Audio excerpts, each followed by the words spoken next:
Oh, got to run the beginning screen. Shit.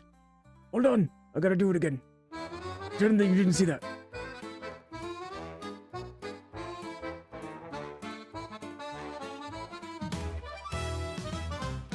Hey there, friends, how are you? Come in and grab a seat. Welcome to the stream. Grab a snack and fetch a drink. Don't mind the chat. They're crazy. Unhinged at their best. Can I offer you a cookie? No, I'll put it with the rest. Hey, I'm glad you made it. Come on in and don't be shy.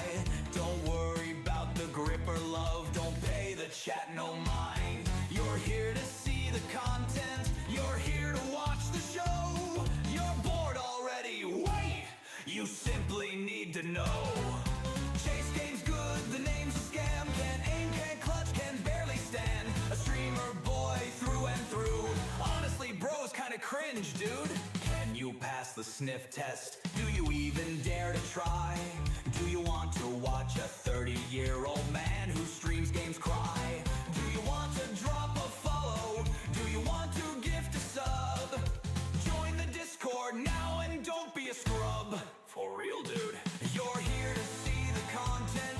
You're here to watch the show. You're bored already. Wait, you simply need to know. Yeah, Chase game's good. The name's a scam. Can't aim, can't clutch, can barely stand. A streamer boy through and through.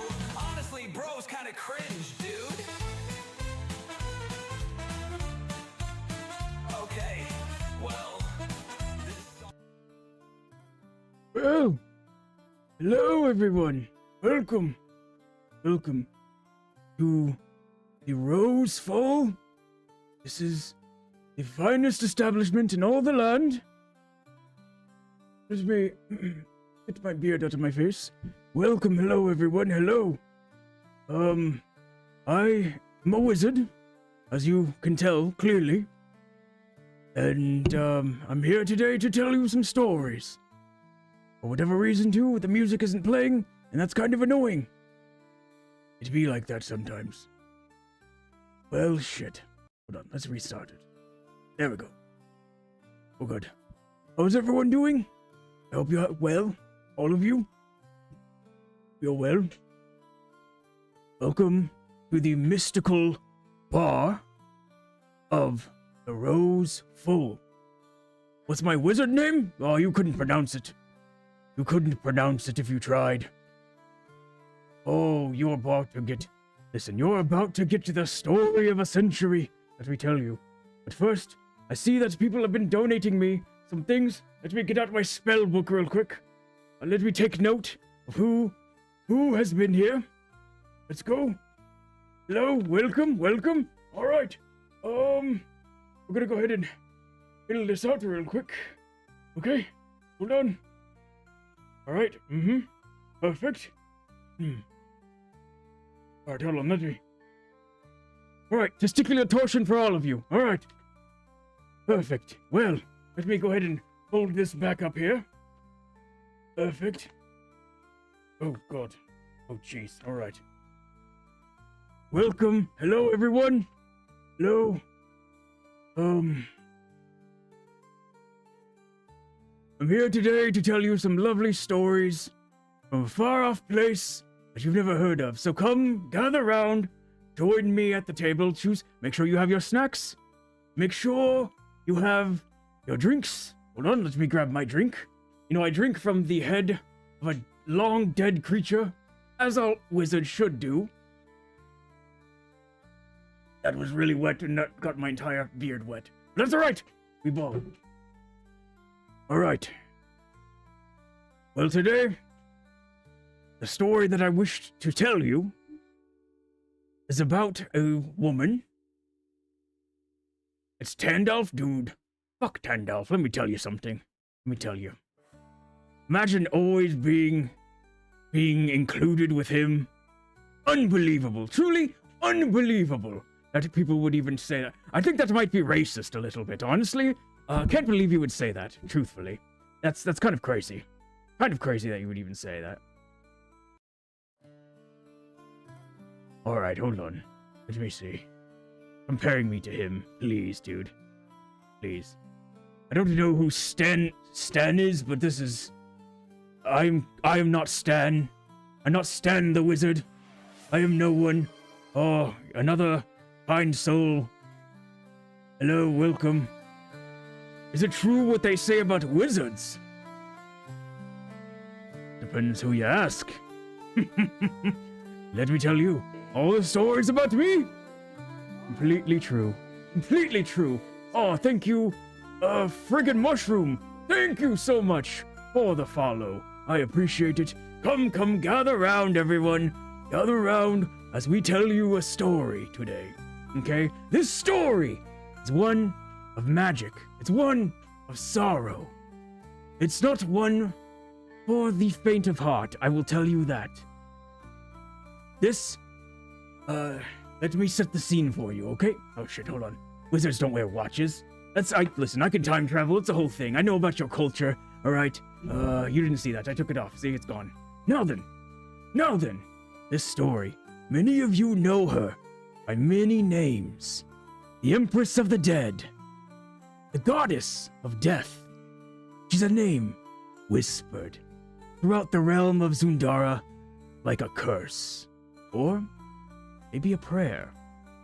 But before she wore the crown of bone, before the dead answered her call, she was but a girl. A girl not divine in any sense. No more powerful than a whisper in the dark. Her name was Torin Mudvayne. Let me see if we can summon her. How are you young and old at the same time? Listen, wizard, good skincare, you know? Do I like Captain America? Fuck yeah, dude. Of course I do. So anyway, let me get back to it. Alright, I was setting the scene here. Now then. Oh, my music cut out again. That's pretty annoying. That's fine. Alright, here we go. So, we were talking about the girl. The Empress of the Dead, as she is known to many across the realm. Oh my goodness, thank you so much for adding another Chucky. I appreciate that. I will update that momentarily. But I have a bit I'm trying to do here. Now, many people know her across the realm by many names, as I've said already. The Empress of the Dead. Goddess of Death. I'm not gonna do that. Fuck you, I'm a wizard. Now then, back to it.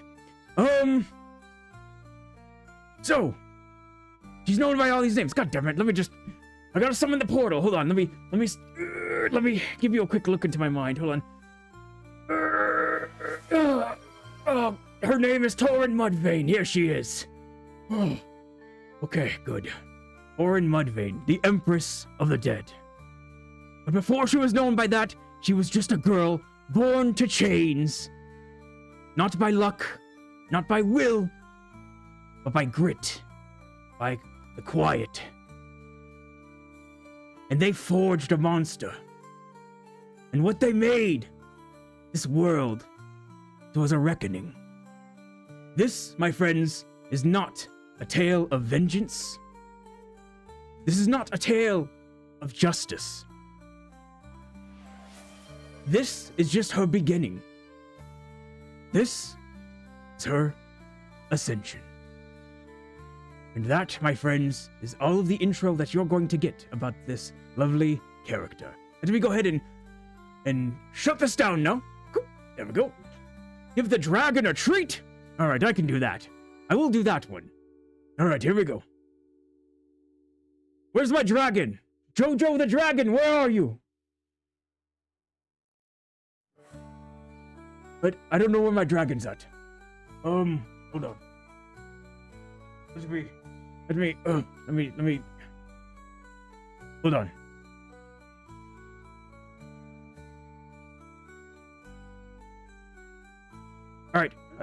Alright, hold on. Yeah, I know, hold on. Want a treat? Dragon? Alright, this is everyone say hello to the local bar dragon.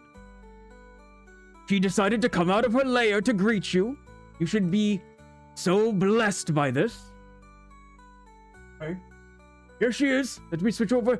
We're going to do some magic real quick. All right, magic. Oh, don't look. Don't look. Don't look. Go. There you are. See? Look it. You're right there. All right. Here she is. Here she is. All right. Let me give her a treat real quick. Can you sit? All right. Now, can you shake? Shake. Hell yeah, brother. Here you go. All right, back to it now. I'm setting the scene, goddammit. All right, so this story, some of you may know the story. You've heard the myths. The veiled empress of the dead. The goddess of death and shadow. Blood and bone. But she did not start this way. She started out, as I said, hold on, let me summon her back real quick so everyone knows. She started out as just a girl. Dragon D's nuts on your forehead? Alright, anyway, back to character. I mean, not, oh shit! Oh shit! Hold on. God damn it, you made me drop my hat. Alright, anyway, back to it. Goddess of Death. Okay. Torn Mudvayne, that is her name. You see it here. And there she is. As not a goddess of death and destruction, but as a child. Today, my friends, you are going to hear her story. You are going to hear her life, where she came from, as written by none other than the immaculate prophet of truth, Chase Games Good. So, with that being said, my friends, let us jump right in. Feel free, by all means, my friends, to make your commentary. I will be stopping. I will be quizzing you. All right? You will fail the quiz. All right? You better have all the answers. This is a pop quiz, son of a bitches. So get ready. There will be a written test. All right. And so here we go. Again, just so you son of a bitches know, this right here is the story of the goddess of death. But it's not her, it's her origin story, all right? That's basically what it is. Before she was the goddess of death, blood and bone, before she wore the crown of before she wore a crown and had a throne, wizards have to talk and rhyme. All right, here we go. Let me, one more time, so everyone has it in their brains. Oh shit, that's the wrong one. There we go. There we go. Here she is. Torn Mudvayne, as not a goddess of death and destruction, but in fact, a young child, innocent in this world. I forgot that her name shows up first. I gotta fix that later, but that's all right. For now, this is just to keep in your head as we go through this, okay? We'll just have this on repeat. Let you just kind of look at it. Actually, no, fuck it. We'll take it off. And this story, like all stories do, this story, my friends, starts in a city, in the land of Zundara, far away in a forgotten realm, written by Chase Games Good, and he's been working on it pretty much non-stop since 2023, which to me is a really long time away, but to you guys, that's, a couple of years. That's pretty crazy, honestly.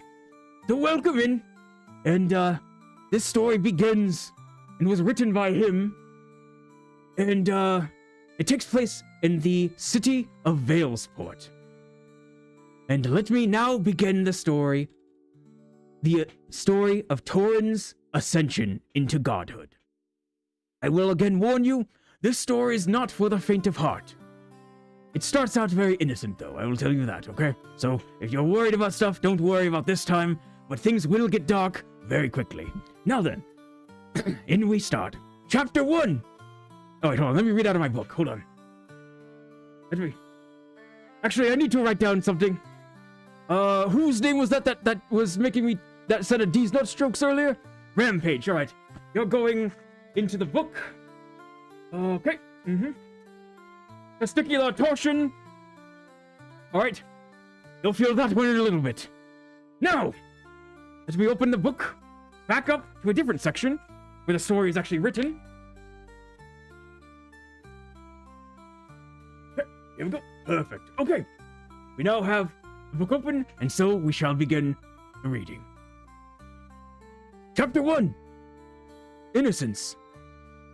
The wind howled through the cracked walls of their home, sending a chill through the worn planks and the cramped hut. Outside, the sun barely broke through the overcast sky, casting Valesport in a constant, gloomy twilight. The air carried the briny tang of ocean salt and rot, a pervasive scent that clung to everything, even the very stones of the port city.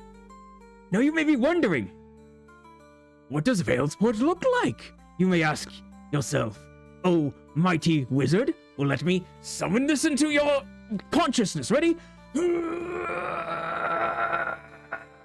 Oh.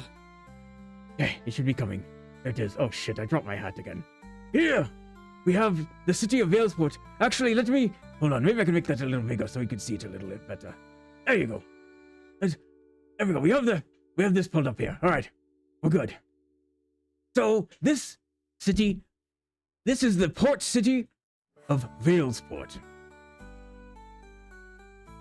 Inside the hut was a single cramped room, furnished only with the barest essentials.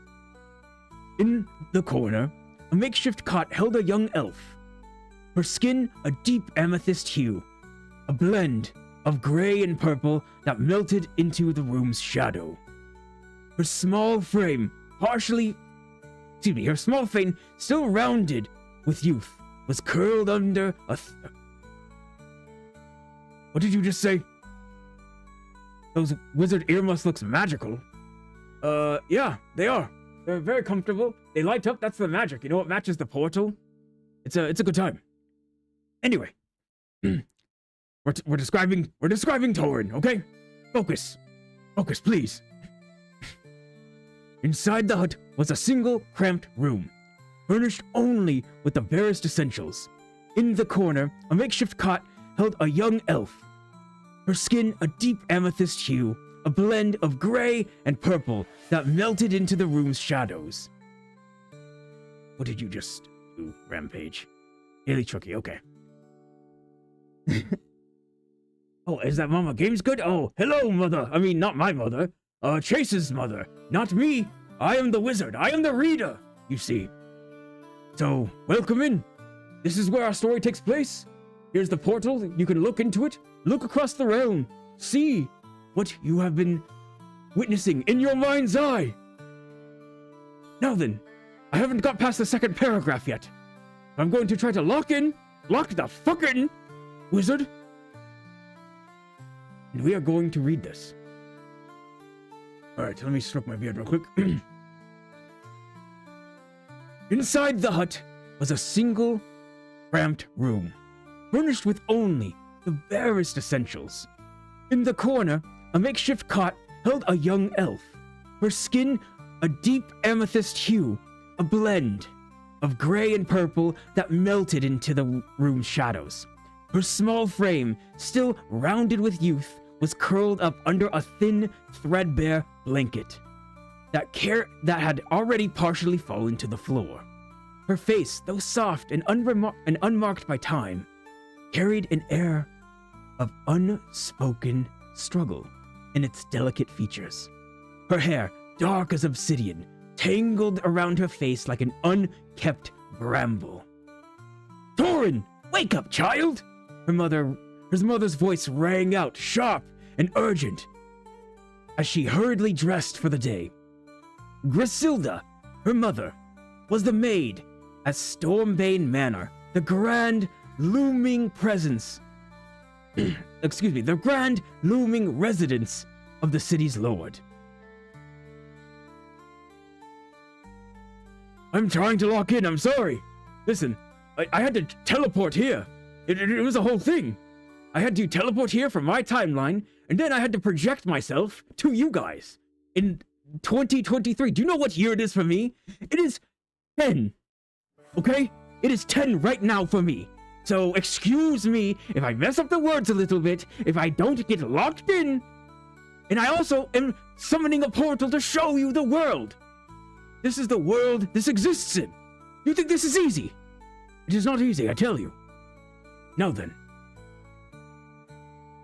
Don't worry about it. That is up to you, my friends.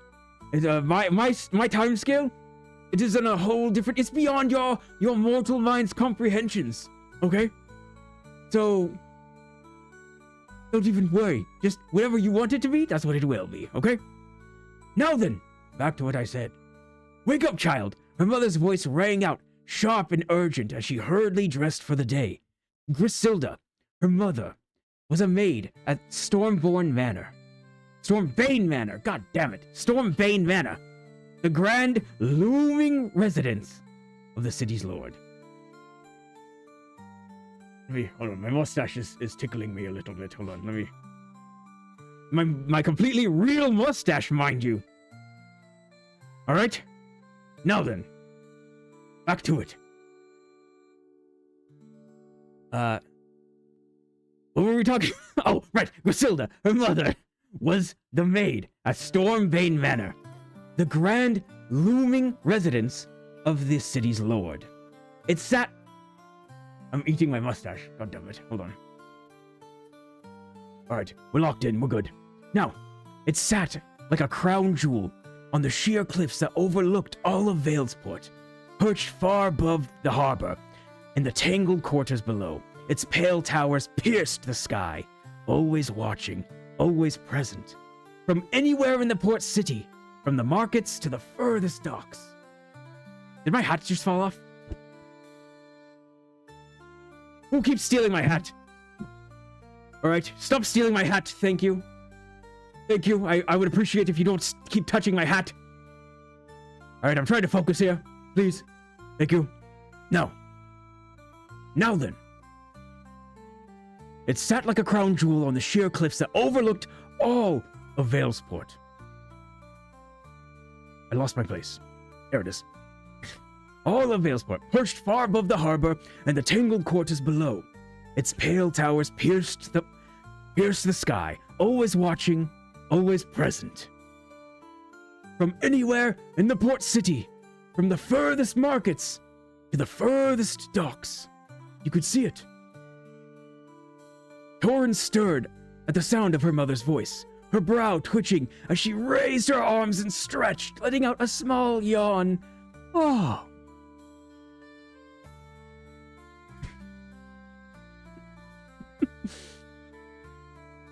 With a soft groan, her eyes blinked. Two luminous pools of lilac, tinted with whispers of rose. Are you guys imagining it? Can you see it in your heads? If not, wait a minute, hold on. Let me quickly show you again what she looks like. Let me bring it back, Torin Mudvayne. Here she is. There it is. There's Torin Mudvayne. The young child before she was the goddess of death. Alright, now then, keep her in your mind as we continue. I'll just let this play on a loop, alright? Torin stirred at the sound of her mother's voice, her brow twitching as she raised her arms and stretched, letting out a small yawn. With a soft groan, her eyes blinked open, two luminous pools of lilac, tinted with whispers of rose. She sat up slowly, strands of obsidian hair clinging wildly to her face, rubbing the final remnants of sleep from her eyes. She swept the tangled locks aside with one hand, blinking against the muted gray light that seeped in through the cracked walls. I left water by the basin. Wash up and do your chores before I return this evening, Griselda said as she fastened her hair into a tight bun, securing it with a faded purple ribbon. Her tone was firm, not unkind. This was the rhythm of their lives. Torin knew the routine by heart.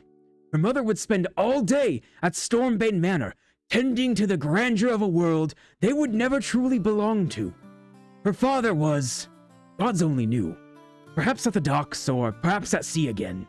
His appearance was always rare, and over time, Torin had grown used to it, to the silence that filled the hut in their absence. Did you hear me, Tori? Griselda barked as she fastened her apron tightly around her waist, awaiting a confirmation from Torin. She only ever called her Tori, a nickname that softened even the sternest commands. It was when she called her Torin that she knew he was truly in trouble. Yes, Ma, Torin murmured, groggily stepping over and wrapping her arms around her mother's legs in a sleepy, warm embrace. That's a good girl, Griselda said, her voice softening as she bent down to return the hug. She straightened with a quiet sigh, moving to the creaky shanty door. As it swung open, the smells of the waking city wafted in. Salt, smoke, fish, rain. Gotta take a deep breath for that one. Take a deep breath, everyone. Chat, take a deep breath. Are you taking a deep breath? I can't hear it. Alright, I think I heard it. Okay. Alright, I heard the breath. Thank you. Make sure you really soak in the aromas of this lovely city of Valesport, okay? This lovely city of Valesport. Breathe in the harbor. Okay, now then. Oh, we got Mr. Pix and Dix coming in! Welcome! The man, the myth, the absolute legend himself. I've heard tales of him in Zundara, but this tale, not about him, I'm afraid. Now then, back to it. Where did we leave off? Oh, yes. We were talking about the city of Valesport. Right. So, as the door swung open, the smells of the waking city. I'm not going to eat it. Fuck you, I'm a wizard. I don't do that shit that Chase does. I'm not him. Now then, back to it. As it swung open, the smells of the waking city wafted in. Smoke, salt, fish, rain. That earthy smell after the rain has fallen? That's the tears of one of the old gods. It means we're due a blessing soon. Torin inhaled deeply, a faint smile tugging at her lips. She liked the idea of blessings falling from the sky. Perhaps it would be a good day for her today. Chase is a punk, I agree. Fuck that guy. That's why I took over his stream today. I came from my time period. I used my mind wizard magic. And I astral project myself right into your screens. He thinks right now he's playing something. He thinks that he's out here playing a game for the people. But no, instead it is I. And he doesn't even know. He's getting trolled. He's getting absolutely trolled. That cringe little boy. Take that. Now then. Exactly. Mama Games Good gets it. You're listening while you eat at a picnic. Hell yeah, brother. That is the way to do it. Oh, shit. Where did this mic come from? Who gave me this? I mean, those don't exist in this time period. Now then. Back to it. So, to quickly summarize what we've already talked about, this is the story of Torin, the Empress of the Dead, as many of you know her. But this is not a story of blood and glory and conquest. It's not a story of revenge. It's not a story of anything other than a reckoning and how she came to be who she is. So, anyway, let me get back to it here. Smell that? She asked, glancing back at her daughter with a faint smile. That earthy smell after the rain has fallen? That's the tears of one of the old gods. Means we're due a blessing soon. Torin inhaled deeply, a faint smile tugging at her lips. She liked the idea of blessings falling from the sky. Perhaps today would be a good day for her. With that, her mother closed the door behind her, leaving Torin in the quiet hush of the hut. She wandered over to the basin, poured some water in, and splashed it on her face, ridding herself of any remaining sleep. A shard of cracked mirror pinned crookedly to the wall caught her reflection. She stared at it for a moment, at her wild hair and tired eyes, before running her fingers through the dark tangles the best she could. When she was done, she lifted the basin and tossed the water out through the broken window, watching it splash to the dirt below. Right. Chores, she muttered to herself, glancing around the cramped single-room hut. In one corner, a makeshift broom leaning against a wall, its handle worn smooth with use.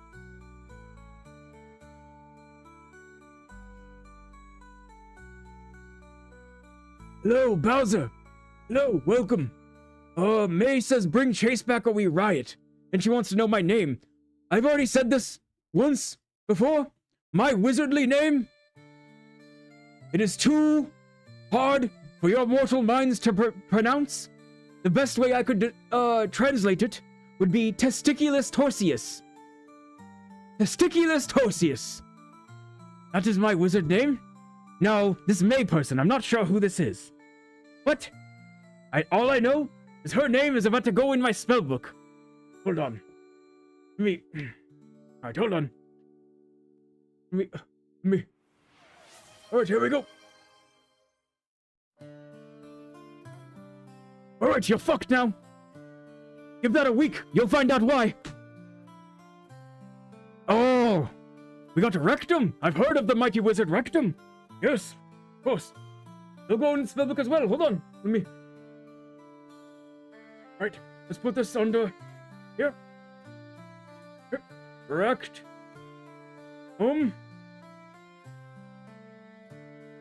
Right. Listen, you don't want to know the tales they've told about you on this side of town.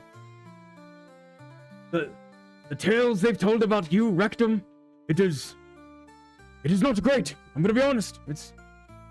But, hey, some people, they're real big fans. Right, now back to it. Back to the story. Where did we leave off? We left off with her doing chores, that's right. Alright, so. One corner, a makeshift broom leaned against the wall, its handles worn smooth with use. She grabbed it and began to sweep the dirt in slow, uneven strokes.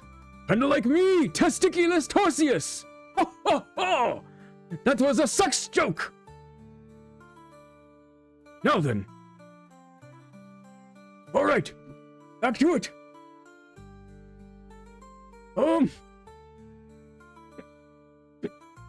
That made me laugh a lot. I was very proud of that one. Anyway, slow uneven strokes, right. Dust stirred into the air, catching in the morning like tiny spirits. Puffing, she made her way to the door and pushed it wide open, letting the stale air escape. The familiar scents of the city crept in, salt, smoke, and something faintly sour. Can you take a deep breath, everyone? Everyone gathered around this bar right now. Take a deep breath. Can you smell what Testiculus Torsius is cooking up for you? Can you picture it? Can you see Veilsport in your mind's eye? Probably not, because you're watching me. And if you're watching me, that means you don't have any creativity. You have no creativity, and you're like, hey, old man wizard. Old man wizard, I have no creativity. I am creatively bankrupt. Tell me a story. And I went, well, fuck it, I guess. I guess if you want to hear it, fine. Sure. What is my name? Testiculus Torsius. Alright? Testiculus Torsius. That is my name. Now then, back to it.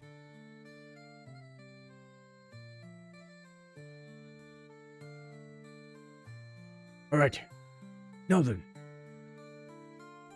You know, I have a deviated septum.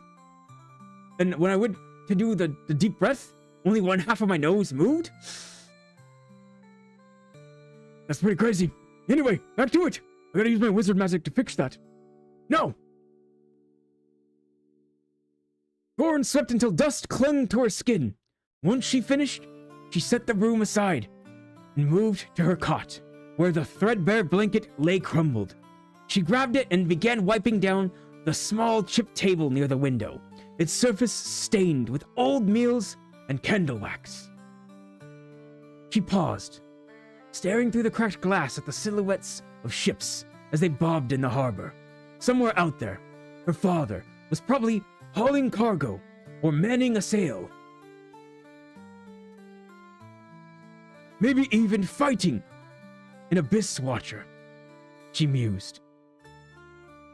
For those of you who don't know what an abyss watcher is, picture a rectum. Picture a giant rectum underwater.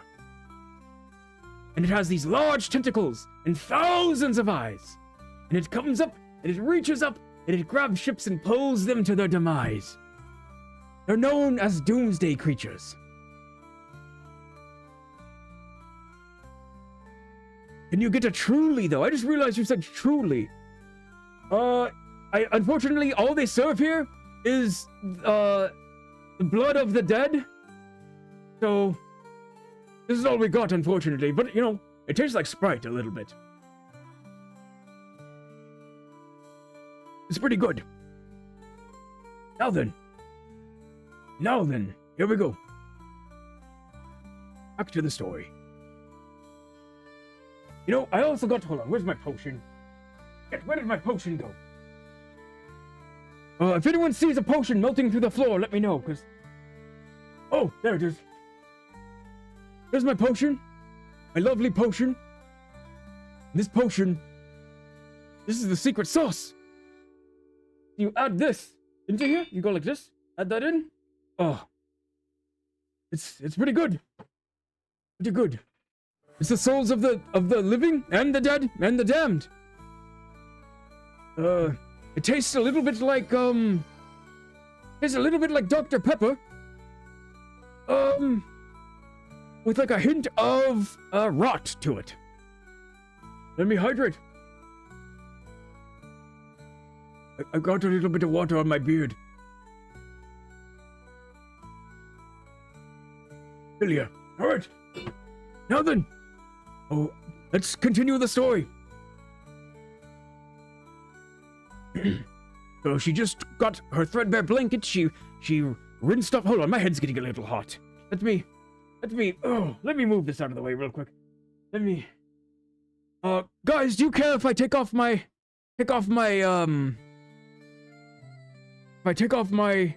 hood? I know it gives the whole wizard mystique, but I'm getting a little warm. Here, let me... Alright, hold on. Alright, here we go. Now then. What's wrong? You assumed I had hair. This is about my hair. You really believed... Listen, I've tried Rogaine, okay? Rogaine... It didn't work.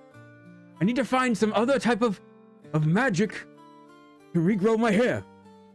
Because this is a nightmare. Now then, back to it.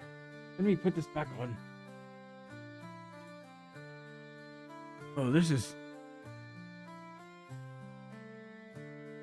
There we go, perfect.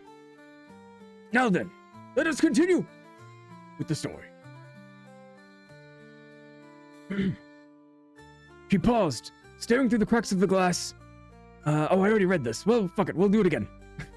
She paused, staring through the cracked glass at the silhouettes of ships as they bobbed in the harbor. Somewhere out there, her father was probably hauling cargo, or manning the sails, maybe even fighting an abyss watcher, she mused. He told her stories, but her imagination had always been better. Torn didn't go out like her parents. Not yet, anyway. She was still too small, too young, too in the way. Too in the way and not enough help. At least that's what she had been told. Some days she wondered what her parents really did when they left. why they always came back so tired, so quiet. But no one ever said. And eventually, she stopped asking. She had picked up enough to know that her people, the Necroni, shadow elves as they were called, like her, were expected to work, to serve. And that's just how things were. Though she didn't quite understand why. The Akeni, the Highbright elves, owned most of Veilsport, the manor, the streets, the docks, and the ships, and even the rules. And more often than not, even the people.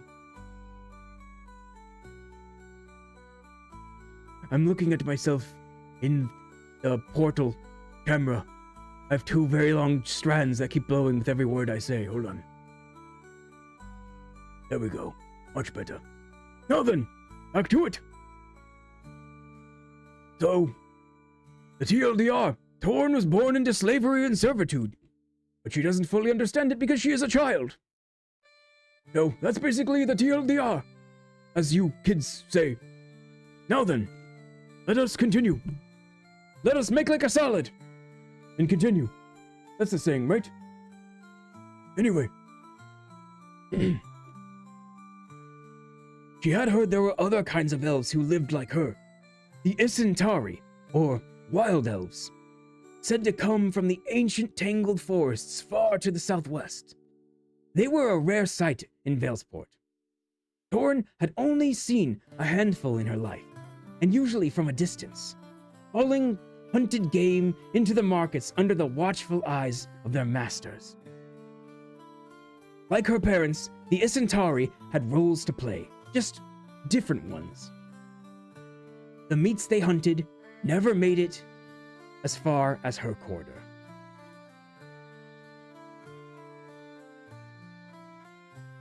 They looked different,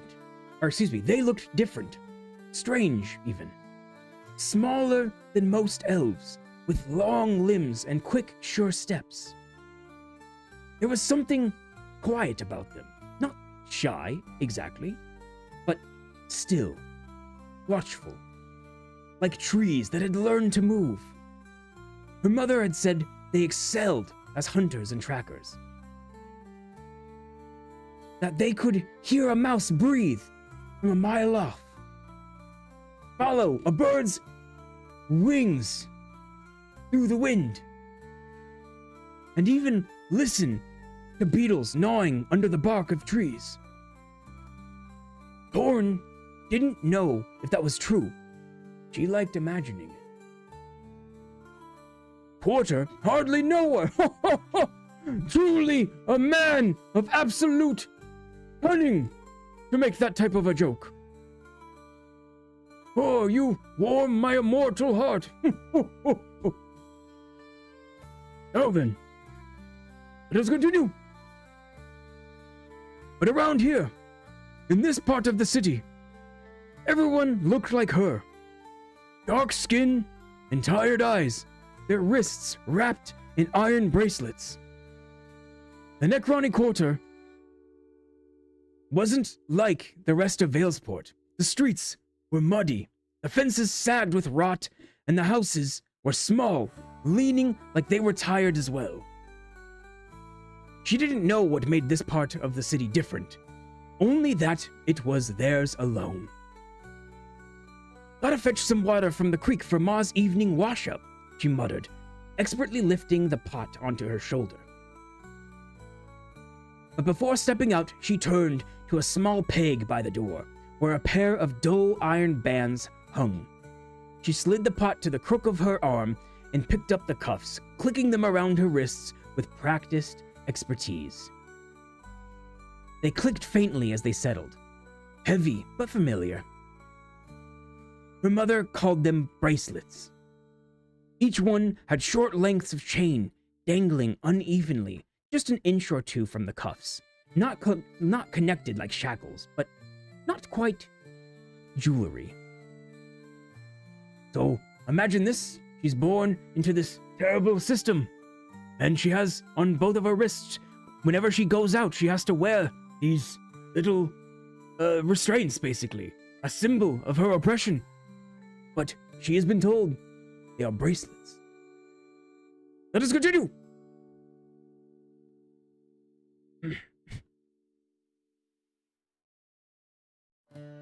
The chill of the air bit through her thin linens, her bare feet pressed into the damp earth of the winding footpaths. Valesport stretched around her, weathered stone and rotting wood buildings leaning on into each other like old sailors, the roofs patched with mismatched tiles. The scent of the sea salt clung to the breeze, carried inland from the harbor, where the groan of ships and the hum of dock workers. Did I say something kinky?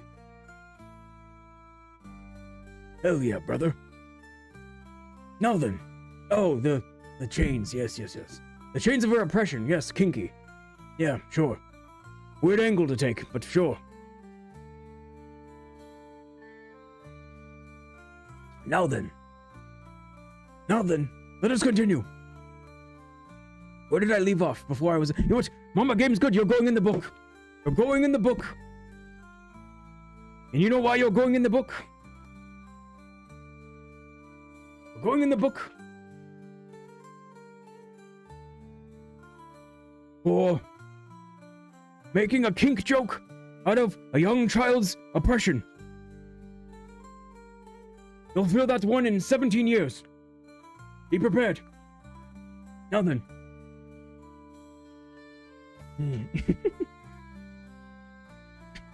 Now then. We got clipped. Shit. Now then.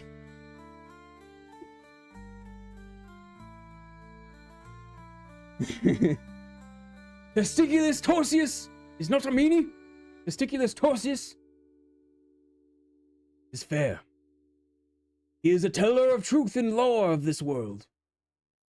Alright, you don't need to see Valesport anymore. You guys have a pretty good idea of what it looks like. You want to see Torin again? Hold on, here's Torin. Oh, that's a spoiler for later. Anyway, don't worry about that. You weren't supposed to. I summoned a later moment by accident. Shit. Jeez. Here you go. This is the one. Torin Mudvayne. Here she is. There she is. Torin. Okay, that's what she looks like. All right. Can't believe I spoiled that. God damn it. Oh, that's true. That's true.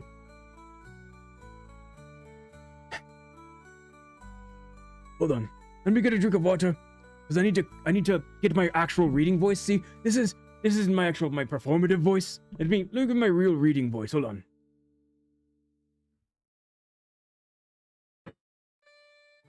That's better. Now then, let's continue reading. This isn't just a magic spell I use for my reading voice. Reading voice! Alright, so now. Torin moved quietly through the outskirts, past half-rotten fences and through tangled vines creeping up the crumbling walls. Few paid her any mind. A Necroni girl in rags was a common sight. It was as common as gulls circling the docks. She didn't mind. She liked the quiet, liked the way the wind rustled through the tall grass and made the trees whistle and shudder. The city faded behind her as she descended toward the gully, where the gentle babble of the creek greeted her like an old friend. Torin crouched by the creek's edge, setting the pot down with a soft thud in the grass. The water shimmered in the muted light, the current gently carrying on it some fallen leaves and water bug. She dipped her fingers in, wincing at the cold, then grinned and splashed a little toward a smooth rock jutting out from the current. She didn't fill the pot right away. Instead, she scooted closer to the bank, reaching into the water and scooping up a smooth, flat stone that shimmered in the light with her hand. With a practiced flick of her wrist, she spun it across the surface. her bracelets making a soft clunking noise at the sudden movement. 1, 2, 3, 4 bounces before it clunked and vanished beneath the rippling water. But to move this out of the way, hold on. Alright. Then, hold on. 1, 2, 3, 4 bounces before it plunked and fell into the rippling water. Right. Better than last time, she muttered, her smile widening. She leaned back on her hands, the cool dirt beneath her palms, the mud pleasantly squishing beneath her feet. The creek gurgled beside her, and for a brief, perfect moment, the world felt still, like it paused just for her. Then came a rustle in the bushes behind her. Torin froze, her tranquility shattered in an instant. Her pointed ears perked at the sudden crackle of twigs. Slowly, cautiously, she turned her head toward the sound. Her fingers dug into the grass, heart fluttering in anticipation. Another rustle. Closer this time. What if it was a wild beast? An Unari? Her imagination raced as her body stiffened, caught between running and hiding. Then, boo! Did I scare you, chat? What is an Unari? Well. An Unari is a creature that exists in the world of Zundara. It is how would I put it to make your mortal minds comprehend an Unari? Think of like your werewolves, but skeletal in features, skinny, long, slender arms, long claws jutting out of their fingertip. They have this long tongue that hangs out of their mouth. Think of Gene Simmons from Kiss, but all the time. And they have the ability to mimic voices, to draw people in, to lure them in. They are a creature feared throughout the lands of Zundara. Now, back to the story. What if it was a wild beast? An Unari? Her imagination raced as her body stiffened, caught between running and hiding. Then, boo! Torin yelped, nearly tumbling into the creek as she scrambled to her feet, her arms flailing for balance as her bracelets jingled loudly.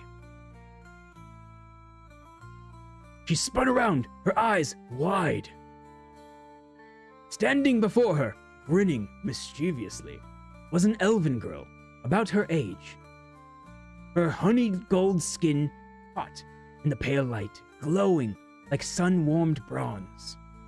Her vibrant red gold hair was tied in a messy knot behind her head, stray strands bouncing with every movement, freckles dusting her nose and cheeks, her bright blue skin sparkling with amusement. Did I say skin? I meant bright blue eyes sparkling with amusement.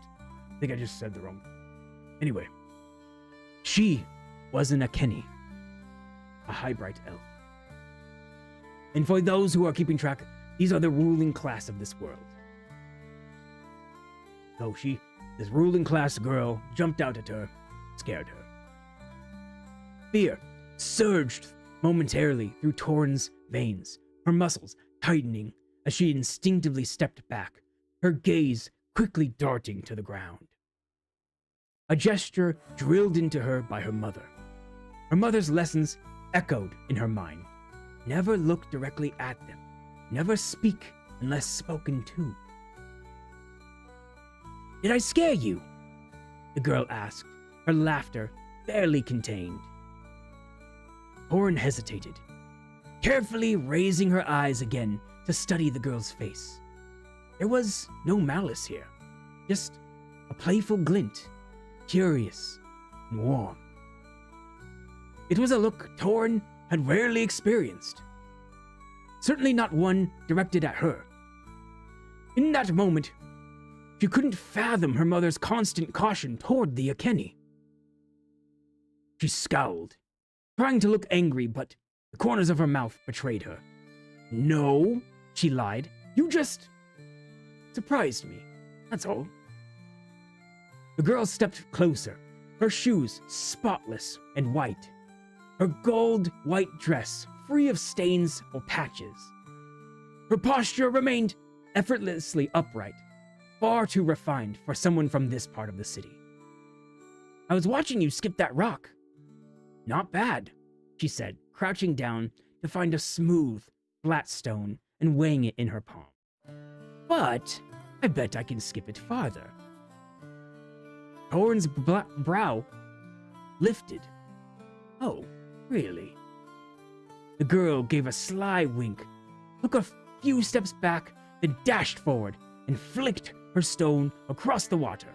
1, 2, 3, 4, 5 skips, before finally descending beneath the surface. You one-upped her. How we feeling about that, Chet? He fucking comes out of nowhere and one-ups her. What a bitch! What are you gonna do, though? That's the Akeni. What they do.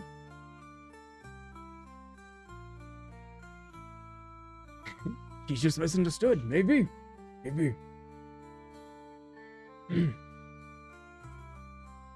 Let us continue. Torin's mouth parted in awe. She rubbed her eyes, half certain she'd imagined it. Ah, that was pretty good. Told you, the girl beamed. I'm Kira, by the way. Torin, she replied, her earlier tension long forgotten.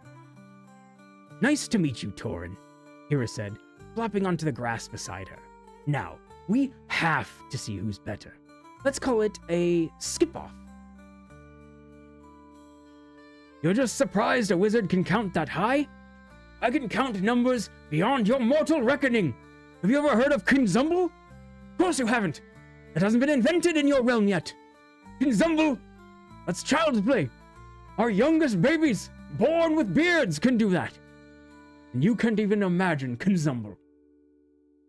So, check yourself before you riggedy-wreck yourself. Right? Back to my story. Nice to meet you, Torin, Kira said, flopping onto the grass beside her. Now, we have to see who's better. Let's call it a skip-off. Torin giggled.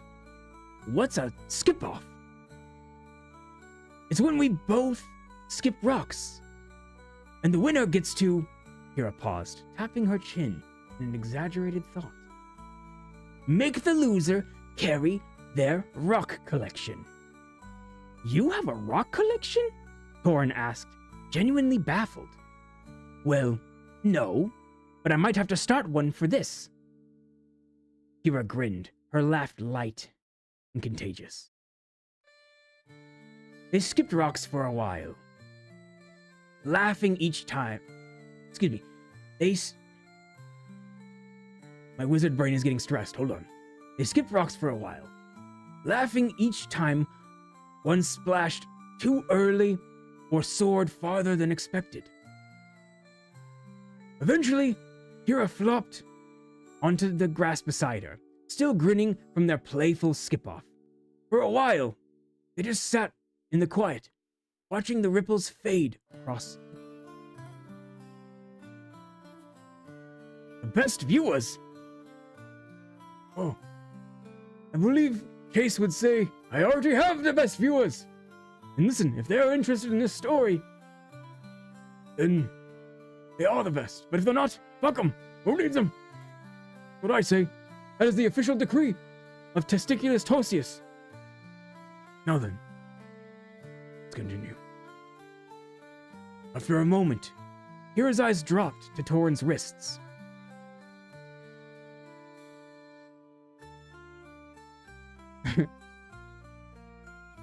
I was very confused by your comment there, Mr. Rampage, but then I saw the original. Very funny. Very genuine. Like it. Now then, continue. After a moment, Kira's eyes dropped to Torrin's wrists, to the bands circling them. The short chains swayed slightly as Torrin adjusted her balance, catching the light. Do those hurt? Kira asked gently, nodding toward them. Torrin looked down. My bracelets? She shook her head. Not really. They're a bit heavy, but I'm used to it. Bracelets. Kira responded softly, the words foreign on her tongue. My ma gave them to me, Torrin said gently, smiling with a quiet pride. He said they mean we're special.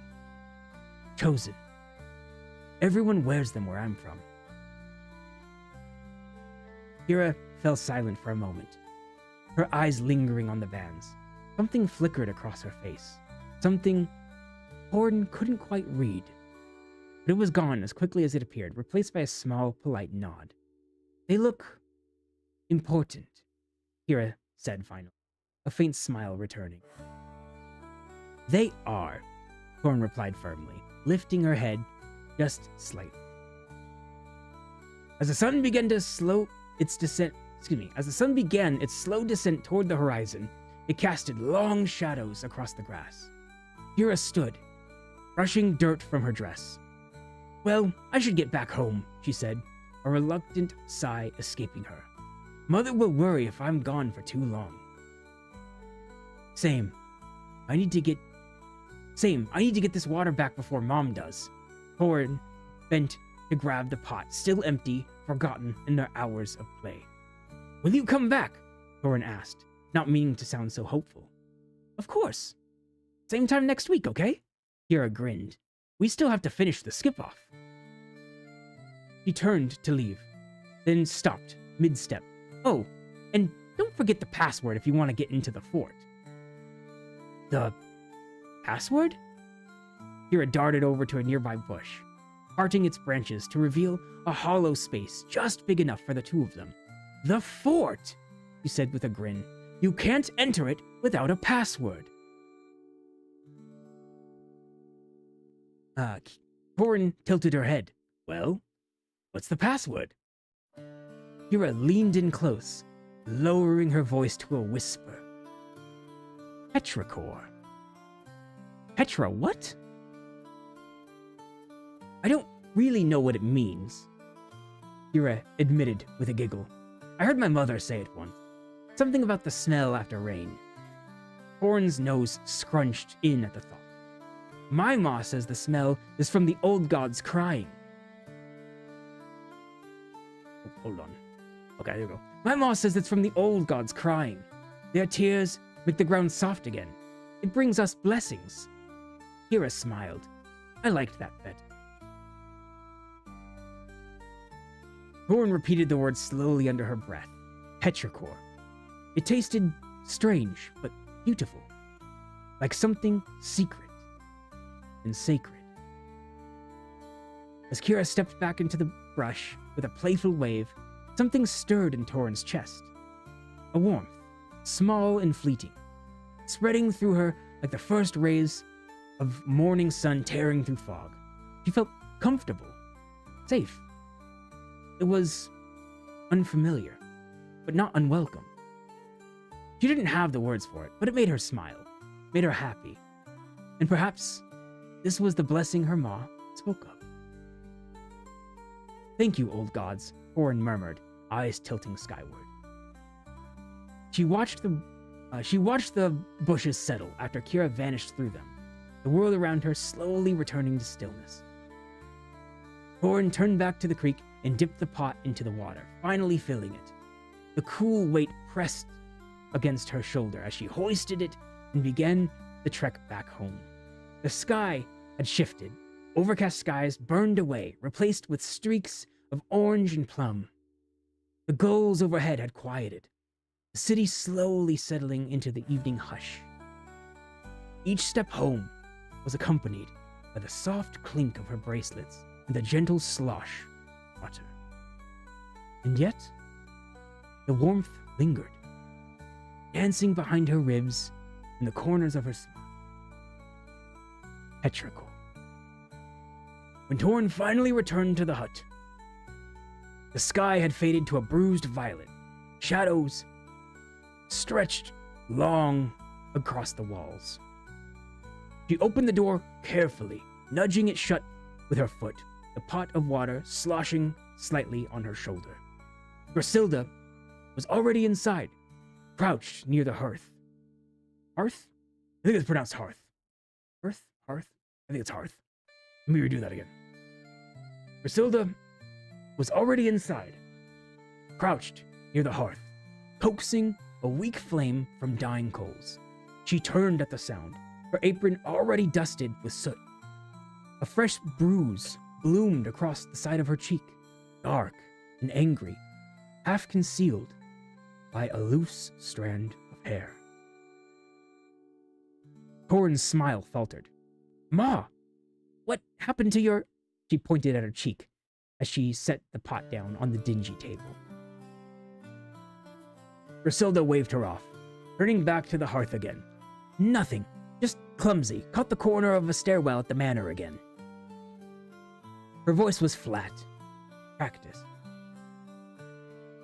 This was not the first time she'd returned home with bruises. But before Torin could prod further, Griselda glanced back at her, this time a firm look on her face. "Never mind all that. What took you so long?" "Sorry, Ma," Torin replied, her eyes lowering. I met someone at the creek today. An elf girl. She was really nice. She helped me skip rocks and..." Griselda blinked, her voice softening slightly. "Oh, thank you for the daily check-in. Hello, Daniel. Welcome to the Rose Bowl. We're telling the story of the goddess of death. Oh, hello, Hayes. Welcome. Welcome in to the Roseful. We are telling the story of Torin Mudvayne and her rise into power. What formed her as the goddess of death in the lands of Zundara, written by none other than Chase Games Good. I'm glad you're enjoying it. It does not stay this happy, I will say. Obviously, something has to happen to turn her into a goddess of death and in torment. But, we'll get there. We'll get there. Hopefully you can picture the world. And if you can't, let me summon a portal for you one more time. Here, it takes place in the city of Veilsport. Veilsport, summon! Here we go. Here's Veilsport. This is the harbor city of Veilsport for those who are joining us currently. In the lands of Zundara, as written by Chase Games Good. Though he goes under the pen name Chase Writes Good. In a land of magic and mystery and elves, I am telling the story called Ascension, the story of the goddess of death and what formed her, what was her beginning, what was her ascension. And so far, for those who have missed it, it tells the story of young Torin Mudvayne. We will see her right here. A Necroni, also commonly called a shadow elf. This purplish skin, her violet eyes, and she doesn't quite understand the world that she is a part of. But she's trying. She's making the best of what she has. She just met a friend while she was out doing her chores at the creek nearby. She met a friend, and a Kenny girl. A Kenny are the Highbright elves, the ruling class. And she met a friend there. And they skipped rocks, and they had fun, and they laughed, before agreeing to come back in a week's time. And so that's basically what you've missed. Now you're up to speed with us. Let me continue the story. Oh my god, my mustache fell off. Those wizard mustaches, they do this. And again, for those of you who don't know, my name is Testiculus Torsius. And if you do wrong, you go into the book, right? This is my spell book. It's also a death note. It's also, it's just a book of names for people I will cast spells on later. So far, we have, Mama Games Good in here. We have, the Logie Boy in here. We have Mr. Rampage in here. And we have, where was it at? Hold on, let me find it. Oh, yes, here it is. We have Maria, Bug. She's in here too. You'll find out what that means in about 3 months, okay?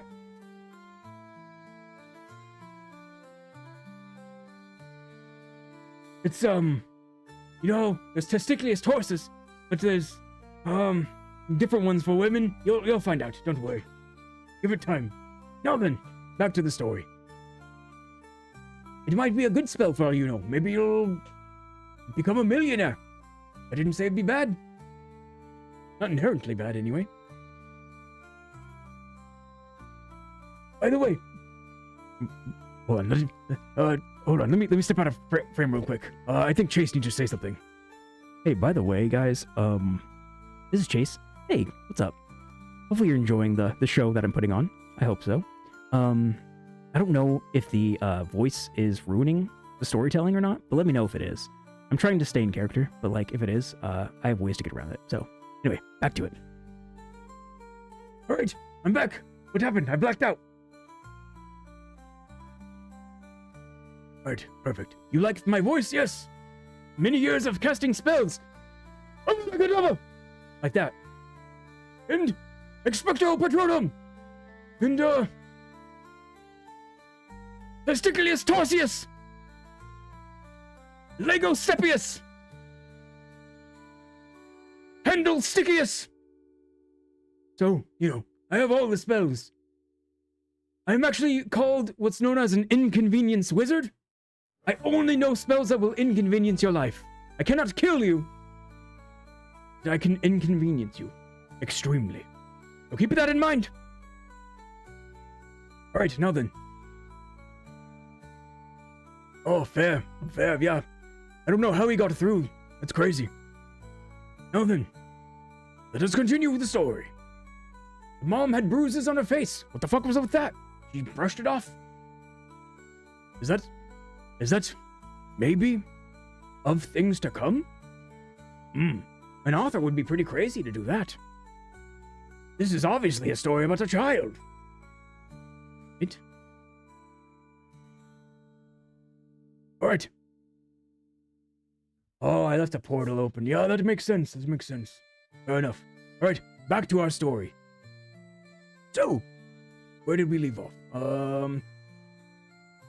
Oh, right, she just said, sorry, Ma. Alright, I'll just redo the line from the top. Sorry, Ma, Torn replied, her eyes lowering. I met someone at the creek today. An elf girl. She was really nice. She helped me skip rocks and... Griselda blinked, her eyes softening slightly. A friend. A small, hopeful flicker crossed her face. That's good, Tori. It's nice you found someone to talk to. Torin's face brightened at the praise. The words tumbling out before she could stop them. Yeah, and she had this golden skin, and her hair was red like fire, and these eyes like water, and... The shift in Griselda was instant. Her posture stiffened. A flicker. Vanished. What did you just say? Torin blinked, confused. Her skin, it was golden, like honey in the sun. Her mother stood straight up, her expression hardening. She's in a Kenny. Yes, but... Torin's voice faltered. But she wasn't mean or anything. She was nice, Ma, really. You listen to me, Griselda said sharply, stepping toward her, waggling her finger. You cannot see her again. Torin reeled. What? Why not? She's my friend. Torin, she cannot be your friend. Not truly. Her voice was tight now, full of something deeper than anger. Something fearful. But she didn't even care about my bracelets. She said that they looked important. Griselda's hands clenched, her jaw tightening. Of course she didn't care. She doesn't have to care. That's not fair, Torin whimpered. She didn't do anything wrong. She doesn't need to, her mother snapped. That's how their world works, Torin. From the corner of the room, her father, Timint, Excuse me, I said his name wrong. From the corner of the room, her father, Timon, stirred. He sat slouched at the small table, his boots muddy, one unlaced, his eyes heavy from his labors. He looked up just long enough to mutter, "Best listen to your ma, girl," before leaning back again into silence. Hashtag absentee father. Hashtag daddy issues incoming. It was doomed from the beginning.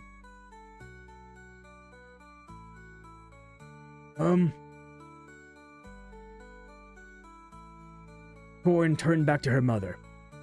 "It's not fair," she said again, quieter this time. "No," Griselda murmured, the fight drained from her. "It's not. But our kind doesn't get fair, Torin. We get careful and alive." A heavy silence settled over the room, broken only by the crackling of kindling catching flame. "Promise me," Griselda said at last, her voice softer but firm. "Promise me you won't go back there. You won't see her again." Torin stared down at her hands, at the iron bands circling her wrists. I promise," she whispered. But even as the words left her lips, the scent of the creek still lingered on her nose. The image of Kira's smile danced behind her eyes, and the laughter drummed in her ears, and a single word echoed silently in her heart, secret and sacred: petrichor. And that, my friends, is the end of Chapter 1, Innocence. So hopefully we've set the world for you. I hope you can understand what we have going on. I hope you will enjoy hearing more about Torin and her journey. We can go on to Chapter 2 if you guys are so inclined. I will read Chapter 2 as well. I warn you, though, things get a lot darker, and they slowly progress. So how are we feeling? Would we like Chapter 2? Thank you, Hayes. Chapter 1. Appreciate you, Hayes. Really, don't thank me. I'm just the reader. Jace Game's good. He's the author. But me, the wizard before you, Testiculus Torsius, I am but a humble reader of lore in this world. Alright, Bria votes Part 2. Do we have any other people who vote for Part 2? Chapter 2, I mean. We can do Chapter 2, and that's where we can end it until next time. Hayes says aye. That's 2 people. Alright. I say we get 1 more, and I'll do it. 1 more, and I will read Chapter 2 of Tales from Zundara, Ascension. Someone had to do it. Maybe Blasted would do it. Maybe Leo Pixendix. He said he was lurking. Go figure. Alright. Well, while we're waiting for someone to say something. Alright, hold on. Let me write this. Okay. Oh. Alright. We got Mr. Rampage finally saying, "Do it, dweeb." He's going into the book. Again, for calling me the immortal wizard of lore and history, Testiculus Torsius. You're fucked, kid. You're absolutely fucked. You don't know what that means? Hey, do you like Chinese food by chance? Rampage. Not for long, bitch. You'll know what that means soon. Alright. Now. Back to it. So, here we go. Chapter 2! Chapter 2. Chapter 1 was called Innocence. Chapter 2 is called Promises and Lies. By the way, I showed you earlier, I forgot to show it. Let me get you a quick mental map, a quick note of how Torin and Kira looked together when they played at the creek. Hold on, let me... Here it is. There they are, in all their glory. Torin and Kira. Torin is the one on the left, Kira, the one on the right. A Necroni elf and a Kenny elf. Friends, but unequal. Alright, now then, Chapter 2. Promises and Lies. Let me take off this real quick. Whew. Getting a little hot in here. Hold on, let me... Alright. Need to do some blinking. Alright, hold on. I don't need these right now. I need my eyes to adjust. Yeah, I gotta air out the dome. Hold on. Use the book. Alright, we're good. Alright. Back on the hut goes. Look like Dr. Phil. He wishes! He could only dream to be as amazing as Testiculus Torsius. Dr. Phil could never. Alright, now then, let us continue. Chapter 2. Promises and Lies. The next week arrived wrapped in warm rain, the kind that turned dirt paths into soft mud, and painted the rooftops in a silvery sheen as it thinly pattered down from the heavens. Like my childhood. What do you mean, my childhood? You don't know me. What are you talking about? Are you talking about Chase Game's good childhood? What about it? That it was rainy? Yeah, I hear it was rainy where he's from. That's true. How old are you, wizard? Oh, I'm at least, I lost count after the first millennia. I'm at least 3 millennia, last I counted. Hold on, let me check. Alright, alright. I have existed since the concept of time. So, I'm about 3.7 millennia old. I have existed since time memoriam. Alright, now then, back to the story. The next week arrived wrapped in warm rain, the kind that turned dirt paths into soft mud, and painted the rooftops in a silvery sheen as it thinly pattered down from the heavens. The scent of petrichor hung in the air, earthy, bittersweet, nostalgic. Torin stood near the threshold of the hut, one hand resting on the doorframe, the other loosely clutching an empty pot. Her chores were done. The floors swept, the hearth cleaned, the basin emptied, and the table wiped as clean as it could get. Rain pattered against the roof in a steady rhythm, leaking through the same cracks it always did. The bucket had already filled halfway, sitting near the hearth. A bucket had already filled halfway, sitting near the hearth. Another pot sat beside it, brimming with water from last night's downpour. There was no need to go out. Not today. Her mother hadn't asked her to fetch more water, and in fact, with the rain, she might have assumed they had more than enough. But still, Torin lingered.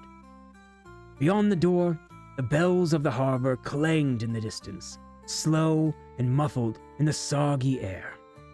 Their calls always stirred something in her, a strange mix of longing and wonder. The scent of damp earth and salt drifted in with the breeze, curling through the doorway like a whispered invitation. She hadn't promised Kira she would come back. Not really. but the words echoed in her mind like a belt fastening around her chest.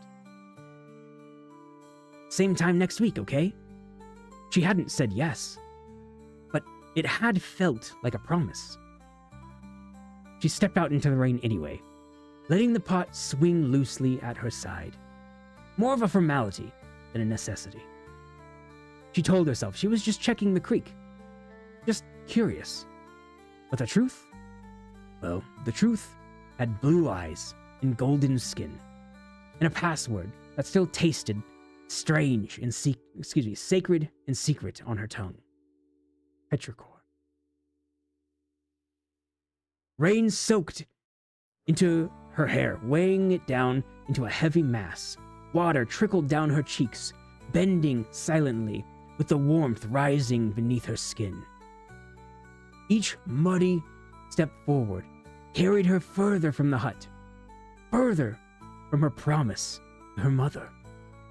Ma would be angry if she knew, Torin thought, biting the inside of her cheek. Griselda's warnings echoed with every sloshing step. Her mother's stern expression etched into her mind, firm, fearful, protective. Yet, her feet carried her forward, guided by a force she couldn't name. She hurried through the Necroni quarters, the muddy paths splattering grime onto her legs. Few were outside in this dreary weather. Besides, few were outside in this dreary weather, despite those who worked. Their eyes low, shoulders hunched as they hurried along, too tired, too busy, too damp to pay her any mind. Soon, the creek appeared before her, glistening under the rainfall. Its waters had risen slightly, lapping higher against the banks, swirling around the stones where Kira and her sat just last week. Maybe Kira won't come. Maybe it's better this way. Maybe Ma was right. The thoughts swirled in her worried mind as she scanned the area for any sign of the golden skin and fiery red hair. She saw nothing but rain-soaked grass and tangled bushes swaying gently under the pattering droplets. A heaviness rose in her chest, disappointment mingling with a strange relief. She started to turn, readying herself to return home. What's the password? The voice startled Torin, crisp and sudden through the steady hum of rain. Her head snapped around, eyes wide as she searched through the muddy banks and dripping trees for any sign of Kira. Kira? She called out hesitantly, clutching the pot tighter, her heart quickening in her chest, uncertainty prickling at the back of her neck. Where are... The password, the voice repeated, firm, but unmistakably Kira's. Torin's eyes flicked toward the bushes, the ones Kira had called their fort. She took a cautious step forward, narrowing her gaze against the rain. Slowly, carefully, she parted the branches, revealing Kira crouched beneath them. Kira wasn't soaked and muddy like Torin. Her golden red hair was perfectly dry, stray strands framing her serious face. Her clean sapphire dress shimmered faintly in the muted daylight. The deep blue fabric highlighting the vividness of her eyes. Not a single raindrop seemed to have touched her. Torin hesitated, confused by her friend's unusually stern expression.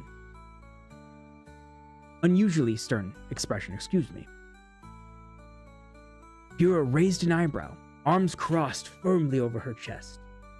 Well, the password. Torin took a breath, uncertainty fading as the secret, sacred word rolled off her tongue. Petrichor.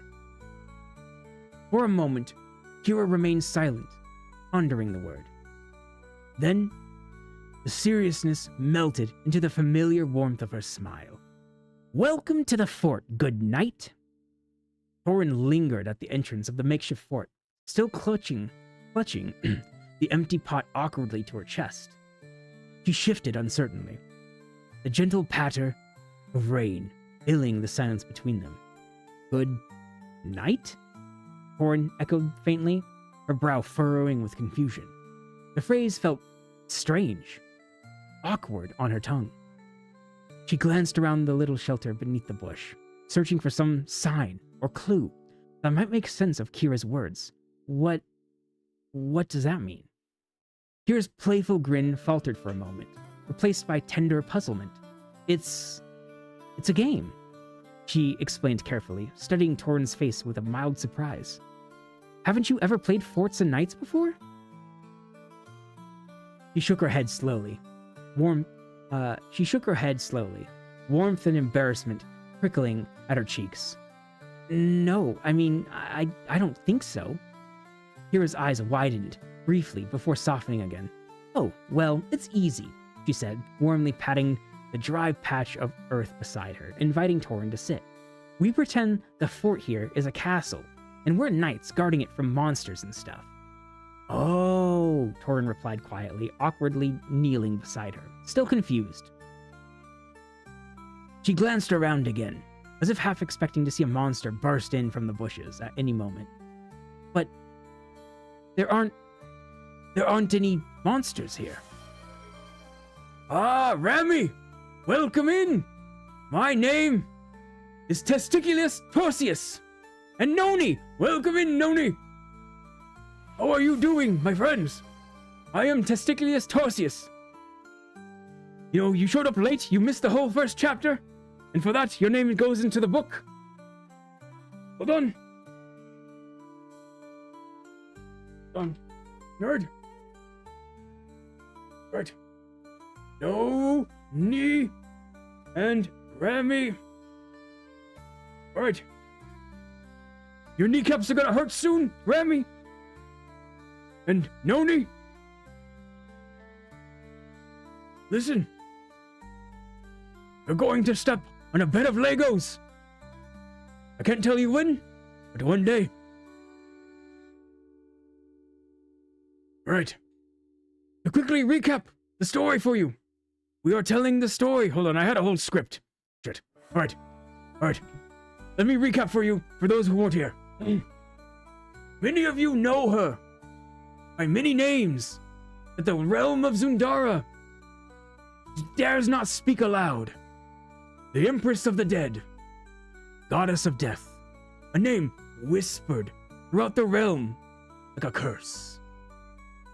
But before she wore the crown of bone, before the dead answered when she called, she was just a girl. No more divine than dust, no more powerful than a whisper in the dark. Her name was Thorin Mudvayne. There's a picture of her from my portal. There you go. That's what she looked like.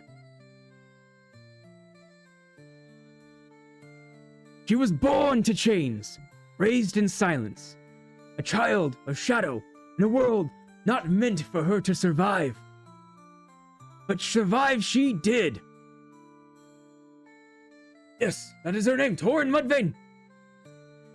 A fine name, I say. Her name was Thorin Mudvayne, born to chains, raised in silence, a child in a world never meant for her to survive. But survive she did.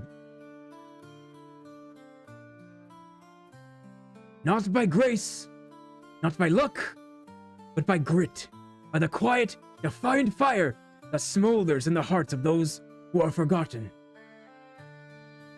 She was not chosen by prophecy. She was not called by fate. She was broken, piece by piece, again and again, until there was nothing left to break. They forged a monster, but what they made was a reckoning. This is not a tale of vengeance, my friends. This is not a tale of justice. This is a tale. What happens when you leave someone no other path but darkness? No other choice but godhood, clawing your way there. This is the beginning of her story. It is a tale of her ascension. And the story is called Ascension. And now, my friends, let me give you a quick recap of what you missed. Hold on 1 second. I have to do it really quick. Hold on.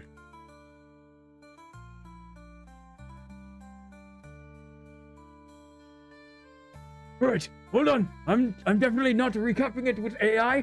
AI doesn't exist in this world, okay? So don't worry about that. So, previously on Ascension, we introduced the character Thorin Mudvayne.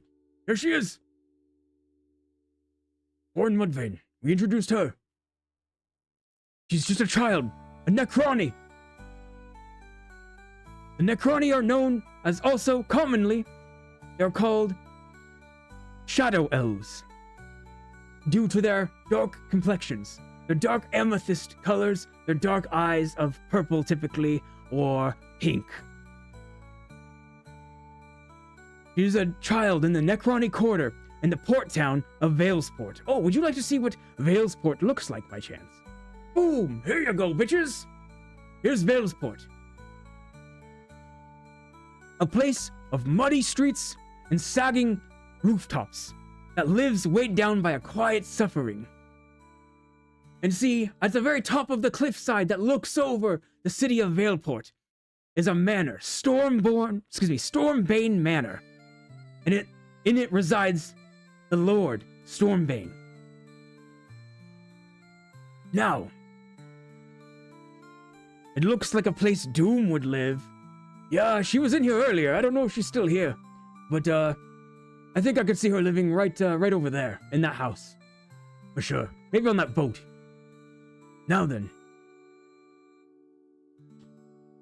born to generational servitude, Thorin knew only the rhythm of chores, silence, and the iron weights of the bands that weighed around her wrists.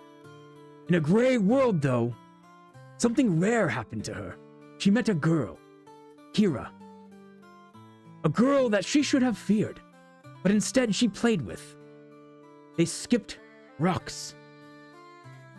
They skipped rocks at the creek.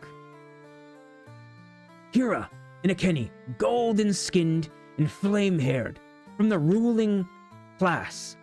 A girl that she should have feared, but instead played with.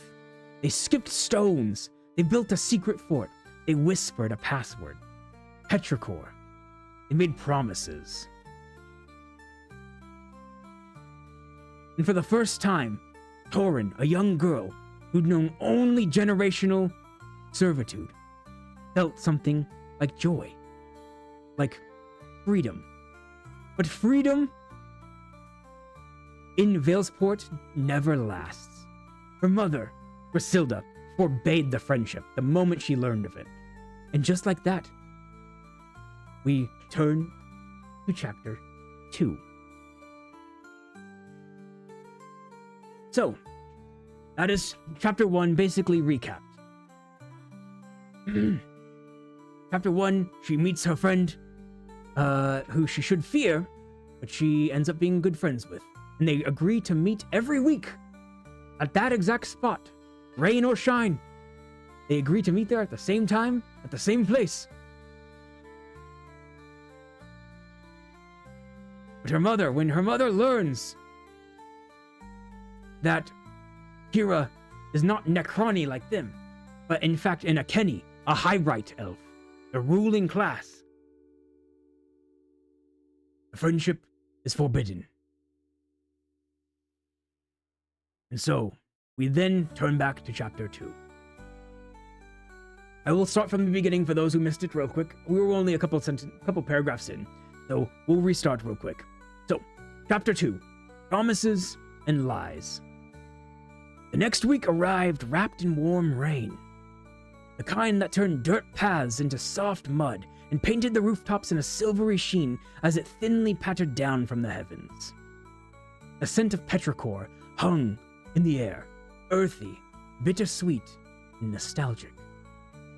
Thorin stood near the threshold of the hut, one hand resting in the doorframe, the other loosely clutching an empty pot.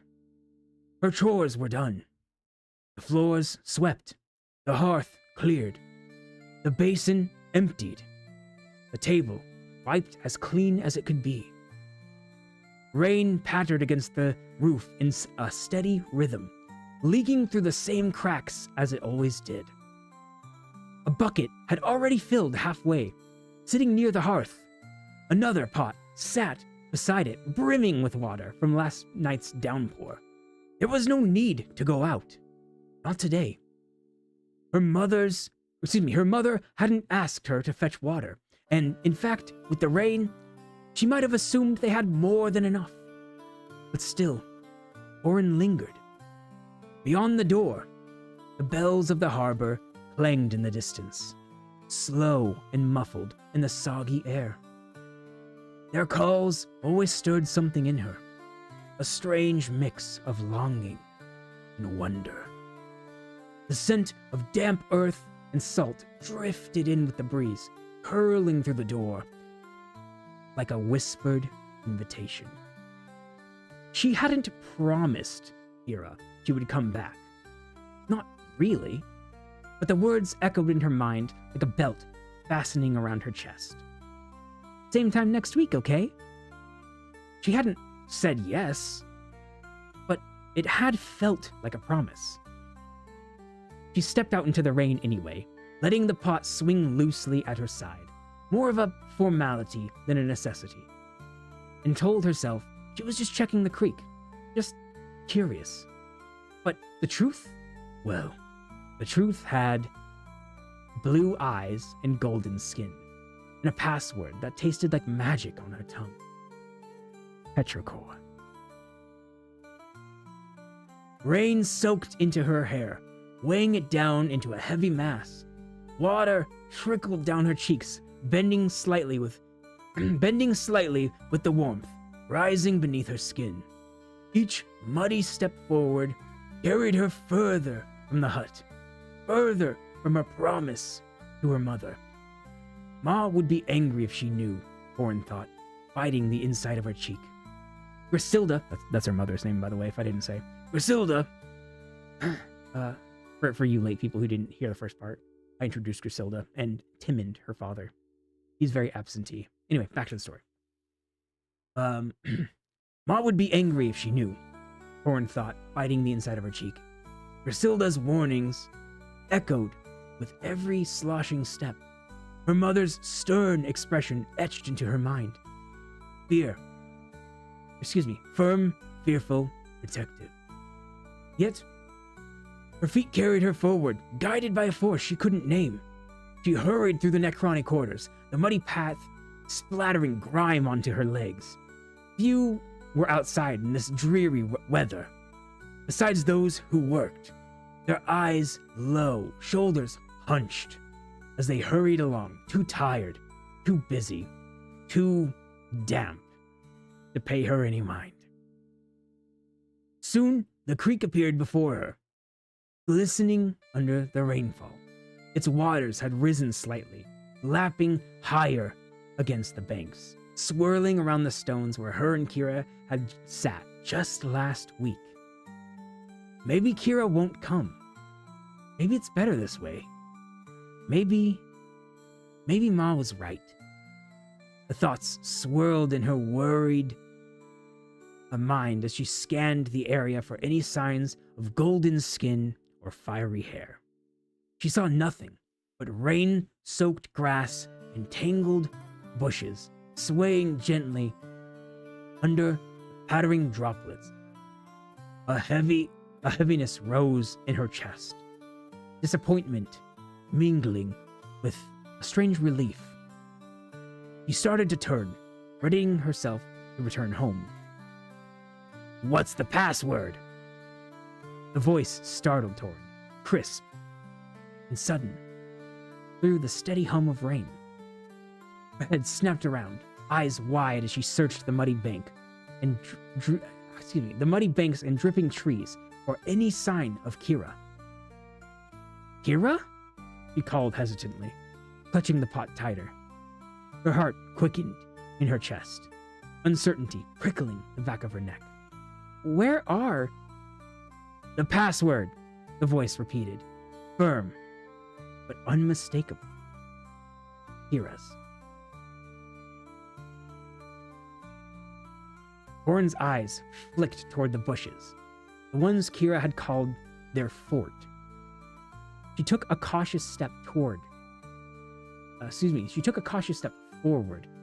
narrowing her gaze against the rain.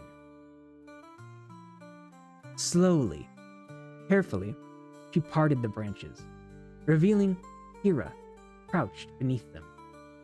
Kira wasn't soaked and muddy like Torin. Her golden red hair was perfectly dry, stray strands framing her serious face. Her clean sapphire dress shimmered faintly in the muted daylight, the deep blue fabric highlighting the vividness of her eyes. Not a single raindrop seemed to have touched her. Torin hesitated, confused by her friend's unusually stern expression.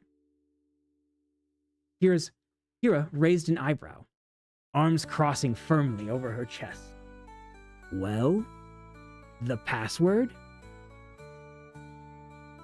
Torin took a breath, uncertainty fading as the secret, sacred word rolled off her tongue. Petrichor. For a moment, Kira remained silent, pondering the word. Then, the seriousness melted into the familiar warmth of her smile. Welcome to the fort, good night. Torin lingered at the entrance of the makeshift fort, still clutching the empty pot awkwardly to her chest. She shifted uncertainly, the gentle patter of rain filling the silence between them. Good night? Torin echoed faintly, her brow furrowing with confusion. The phrase felt strange, awkward on her tongue. She glanced around the little shelter beneath the bush, searching for some sign or clue that might make sense of Kira's words. What does that mean? Kira's playful grin faltered for a moment, replaced by a tender puzzlement. It's a game, she explained carefully, studying Torin's face with mild surprise. Haven't you ever played Forts and Knights before? Torin shook her head, slowly, warmth and embarrassment prickling at her cheeks. No, I mean, I don't think so. Kira's eyes widened briefly before softening again. Oh, well, it's easy, she said, warmly patting the dry patch of earth beside her, inviting Torin to sit. We pretend the fort is a castle, and we're knights, guarding it from monsters and stuff. Oh, Torin replied quietly, awkwardly kneeling beside her, still confused. She glanced around again, as if half expecting a monster to burst from the bushes at any moment.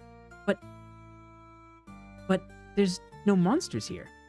Kira laughed softly, her voice kind and reassuring. That's why we pretend, she explained patiently. We imagine them. It's fun. Torin's expression slowly shifted from confusion to curiosity. You mean it's like a story? Exactly! Kira's face brightened, clearly pleased Torin started to grasp the idea. We make up our own stories and adventures together. Oh, Torin repeated, understanding slowly dawning over her, a shy smile tugging at her lips. I've never done that before. Kira clasped her hands together eagerly, her voice warm and reassuring. That's all right, I'll teach you. She tilted her head, eyes illuminated with playful enthusiasm. Ready to defend our fort, brave knight? Torin nodded cautiously, the warmth of Kira's encouragement chasing away the uncertainty. Knight Torin is ready for anything, she exclaimed, pumping her fist into the air, the chains from her bracelet ringing faintly. They spent the afternoon lost in imagination, battling invisible monsters, defending their fort from shadowy creatures, and taking turns crowning each other with imaginary circlets. Laughter echoed beneath the bushy canopy, mingling with the delicate patter of rain and the gurgles of the creek nearby. At one point, Kira sat back and began braiding a few blades of grass together, her fingers moving with practiced ease. "I've decided," she said, with a feigned gravitas, holding up the little braid. "This is a bracelet. Our friendship bracelet," Kira said. Thorn blinked. "A bracelet?" "Yeah," Kira nodded. "It means we're best friends now. Forever." Thorn hesitated, glancing down at the iron bands already wrapping around her wrists. She could still hear her mother's voice echoing in her head. "Promise me you won't see her again." A twinge of guilt ripped at her stomach. She shouldn't be here. She shouldn't have come back. It was forbidden from her. But the warmth of Kira's eyes, the sound of her infectious laughter, the way she taught her games, it all chipped away at the weight of that promise. Damn, Torin got a friendship bracelet before me? It's hard out here. It's hard out here. It's tough for the real ones, Noni. It's tough. You know, hold on. I gotta write something in my book for you. Hold on. Noni friendship bracelet. All right. Here we go. Here you go. It will happen. I don't know in what form, but it will happen for you. There you go. I hope you're enjoying the innocence while it lasts, because I told you, this is a story about how a goddess became a goddess of death. So, you know, buckle up, Chief.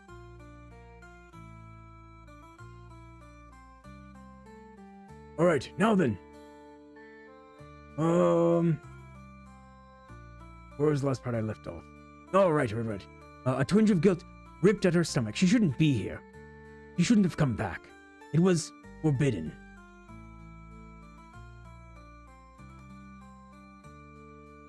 But with the warmth of Kira's eyes, the sound of her infectious laughter, the way she taught her games, it all chipped away at the weight of that promise. But I already have bracelets, Horn murmured, hesitating. By the way, her bracelet, she calls her chains that she wears on her wrists, her literal, her symbols of oppression, she calls them bracelets because she's so young, she doesn't fully understand what they are yet. So, anyway, back into the story. But I already have bracelets, Thorin murmured, hesitating. Kira leaned in, her voice soothing, like a gentle morning breeze in the harbor. You told me. This by the way, for those who came in late, these lines you're about to hear, this is a callback to chapter 1, something that was said. So, you might not fully get the full picture, but just know this is a callback to dialogue that happened. Alright, anyway, back to it. Kira leaned in, her voice soothing like a gentle morning breeze from the harbor. You told me that your bracelets mean that you're special, right? Chosen. Well, I want you to have this one too, because I'm choosing you as my best friend. Thorin's throat tightened. Slowly, she extended her arm, letting Kira tie the grass braid just above the iron cuff. It was delicate and uneven, but it felt like a treasure. I choose you too, she whispered, barely able to hear herself over the patter of rain. Kira beamed with excitement. Then it settled. You and me, same time, same place, every week, even if it rains. Deal? Thorin nodded. Deal. Her voice was subdued, uncertain. There was a flicker of something steady beneath it. Kira held out her wrist. Your turn. Make mine. Thorin fumbled at first. Her fingers clumsy with wet grass and nerves, but with careful focus, she braided a second bracelet and tied it gently around Kira's wrist. There, she said quietly. It's not as good as yours, but it's perfect, Kira interrupted, her face lighting up as she admired it. Torin managed a smile, through the guilt gnawing at the pit of her stomach. Her promise to her mother fluttered against her ribs like a bird in a cage. But right now, it was just the two of them. Friends, tucked away from the world, existing outside any expectations. Eventually, the rain thinned to a light drizzle, and the sky dimmed to its usual hazy overcast. Torin knew she couldn't linger much longer, not after last time. So, time out real quick. Last time she came home really late, her mother was already home from her work, and her mother also had a bruise on the side of her face. Her mother is the maid of the Lord, that big building up on the top of Valesport. Hold on. Let's pop it back up real quick. That building up there at the top, that's Stormbane Manor. Her mother works as a maid there. Okay, that's context. And she came home with a bruise, and then she thought she made a friend, and then she's like, oh yeah, my friend is great, blah blah blah, and then she found out that her friend isn't a Kenny, and the Kenny are the ruling class, the highbright elves as they're called. Anyway, back to it, just for your context. Where were we at? Oh, okay. Her promise to her mother fluttered against her ribs like a bird in a cage. But right now, it was just the two of them, friends, tucked away from the world, existing outside any expectation. Eventually, the rain thinned to a light drizzle, and the sky dimmed to its usual hazy overcast. Torin knew she couldn't linger much longer, not after last time. She left the fort in a hurry, saying her goodbyes to Kira, a strange mix of joy and an unease fluttering in her chest. Same time next week, okay? Kira called out. Torin nodded in agreement and turned, heading back to her hut, hoping to reach it before her mother did. Her fingers clutched at the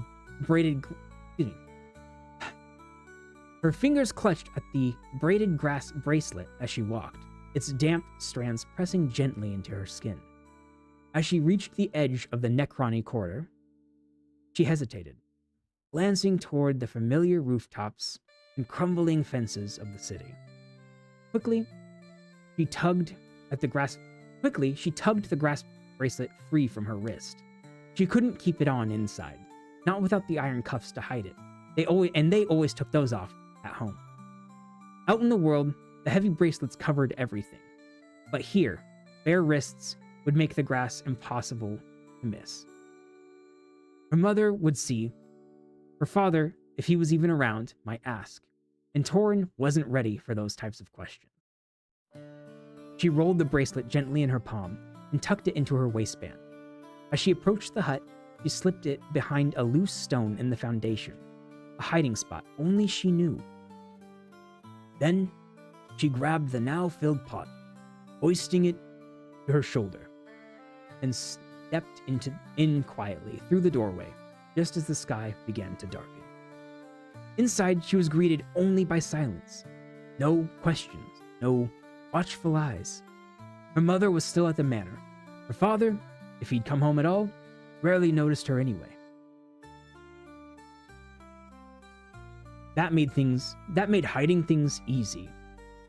And so, a pattern began. For weeks, like clockwork, Torin rose with excitement in the pale morning light, finished her chores, and slipped out with the empty pot balanced on her shoulder. It was a cover, something to say, if anyone asked. Just fetching water, she would claim, though the truth lived quietly beneath her ribs. The bracelets still clinked softly at her wrists, a familiar sound in the hush of mid-morning.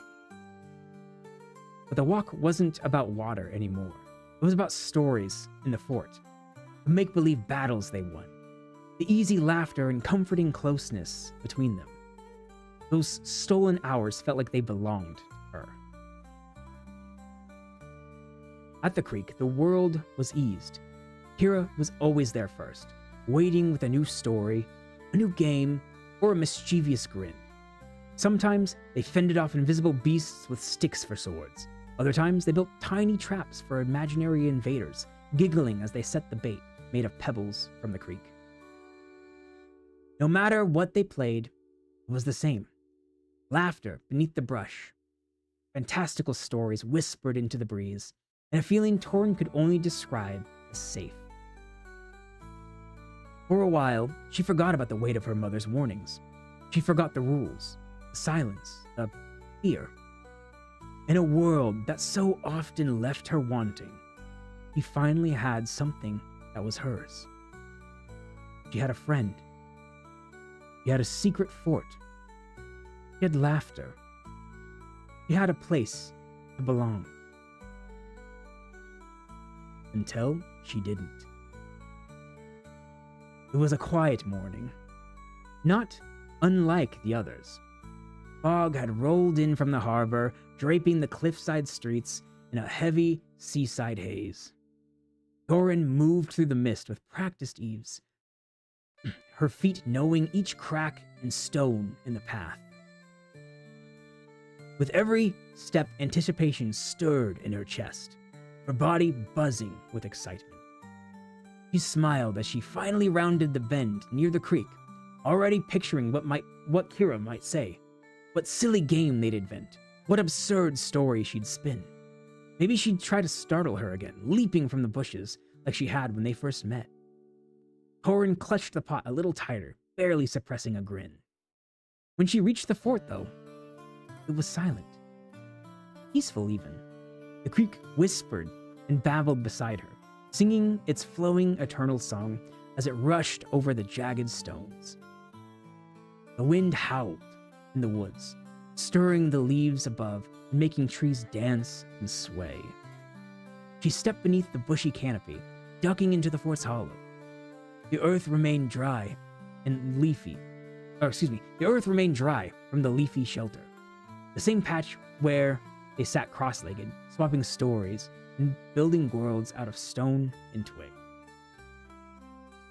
But Kira wasn't there. Torin looked around puzzled. Kira? He called out, scanning nearby trees for any sign of her. You're late! No reply came. Only the low trickle of the nearby creek. She frowned and crouched, setting the pot aside. Maybe she was hiding again. She loved to scare her. Torin smirked, calling loudly, All right, Kira, you win! You got me! Come out! Still, nothing. She waited, sitting by the water's edge, pretending not to care, picking up a flat stone and brushing it from the dirt and twirling it between her fingers. She then flicked it across the water, skipping it, watching it skip over the surface. 1, 2, 3 hops before it vanished into the creek. She looked around, expecting to see Kira laughing at her poor attempt, but no one came. Come on, Kira, you're never late. Come out, she shouted, her voice tinged with something. Doubt. Or fear. She let a huff and then dropped back beside the creek, the defeated grunt. She still didn't leave. She couldn't. Not without giving Kira the chance to appear. She always appeared. She sat there for a long while, listening to the gentle burble of water and the muffled rustling of leaves in the breeze. Her fingers traced idle shapes in the dirt, looping over familiar patterns from their old games. She plucked at blades of grass, twisting them into loops, then unweaving them again. She's just late, Torin murmured, almost convincing herself. Maybe she got caught up in something. Maybe her mother needed her for chores. The minutes dragged, agonizingly slow, stretching into an hour, then 2. Half-heartedly, she skipped another stone. It bounced only once and sank without a sound. She'll be here, she whispered, barely audible. She's always here. The sun dipped behind the trees, casting long, golden spears of light across the creek. Even the birds had now quieted. The shadows grew larger, stretching like fingers over the creek. Thorin waited for a voice to call her name all day, but it never came. She stood slowly, her legs stiff from sitting so long. Her fingers trembled slightly as she brushed the dirt from her thin patchwork shirt. She glanced back at the fort, still quiet, still untouched. Maybe next week, she said out loud, though her throat tightened around the words. She filled the pot before leaving, just to make sure her story was believable. Then she trudged back home, the mild sounds of the creek fading behind her. She had stayed longer than she should have, but if her mother asked, she would have the pot as an excuse. A simple lie to protect a truth she wasn't ready to admit. Over the next coming weeks, Thorin returned to the fort. Each 7th day, she still rose early, still gathered the empty pot, still walked the familiar path. Though her steps felt heavier every time she went. She always looked for her. Sometimes she lingered by the creek for hours, telling herself that this time Kira would arise, that any minute she would come around the bend or through the trees. Sometimes she pretended not to notice how the birds pretended not to notice how the birds sang without interruption, how the breeze moved undisturbed through the grass, how the fort sat silent, how quiet it all felt without her. One week, she brought a story of her own. Another week, a stick she thought looked like a sword. She practiced their old games alone, forcing laughter from her lips. Laughter that disappeared into the wind. But Kira never came. And eventually, her hopes dimmed like a candle in the rain. She'd arrive, glance toward the empty pot. She would arrive, glance toward the empty fort, and walk away.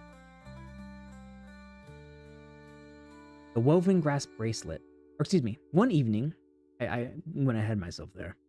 One evening, after another quiet trip home, Thorin crouched beside the loose stone of the hut's foundation. Her fingers dug through the dirt with growing urgency until they brushed something dry, something delicate. The woven grass bracelet, the one Kira had tied around her wrist all those weeks ago. She pulled it free, her breath catching in her chest. The once vibrant green braid had faded to a brittle brown, its strands shrunken and warped by time. She stared at it for a long while, her thumb gently brushing against its frayed edges. "You said forever," Thorin whispered, echoing the promise Kira had made. Then, carefully, desperately, she tried to slide it back onto her wrist. But the moment she bent it, it snapped. The braid crumbled in her hands, falling to pieces like dust in between her trembling fingers. Thorin sat back on her heels, stunned. She didn't cry. She didn't call out. She just sat there, dirt staining her knees, the brittle remains of the bracelet scattered across her palm, listening to the quiet. She closed her hand slowly, curling her fingers around what little remained. She stood, brushing the earth from her legs, the bits of broken grass from her skin, her shoulders drawn back, as if bracing against the weight she refused to show. "Maybe this is what Mom meant," she whispered, her voice barely an audible noise. "About being careful. About living in their world." She placed the loose stone back over the hole, now hollow once again. The brittle pieces of the bracelet fluttering away with a small gust of wind. From then on, the creek was just a place to fetch water. She stopped checking the fort, stopped looking for Kira in the bushes and trees, stopped listening for laughter carried on the wind, she buried that hope like the bracelet, once soft, now brittle and forgotten. And each time the rain returned, and the familiar scent of petrichor hung on the air, she remembered what it used to mean, and felt only the hollow ache. The kind that lingers quietly, then vanishes without ever giving a goodbye. And that, my friends, is the end of chapter 2. So, basically, we built up this character of Torin, this innocence. She was very innocent in the first one. She made this friend in the world that refuses to let her have friends or freedom, and let alone freedom to have friends with someone of the upper class. And then, that friendship, she got ghosted. And she stopped caring. And that symbol of her forever best friend crumbled in her hands. And she just feels that hollow ache, that one that time will erode in her. And she'll eventually even forget it ever happened. And then chapter 3, I have written, but you can't, I'm not doing it. You guys aren't getting chapter 3 this week. You'll get chapter 3 next week. And the next Wizard, Wednesday, when I take over Chase's stream. Also, thank you, Leo, for the hydrate. I'll give you a little hint, though.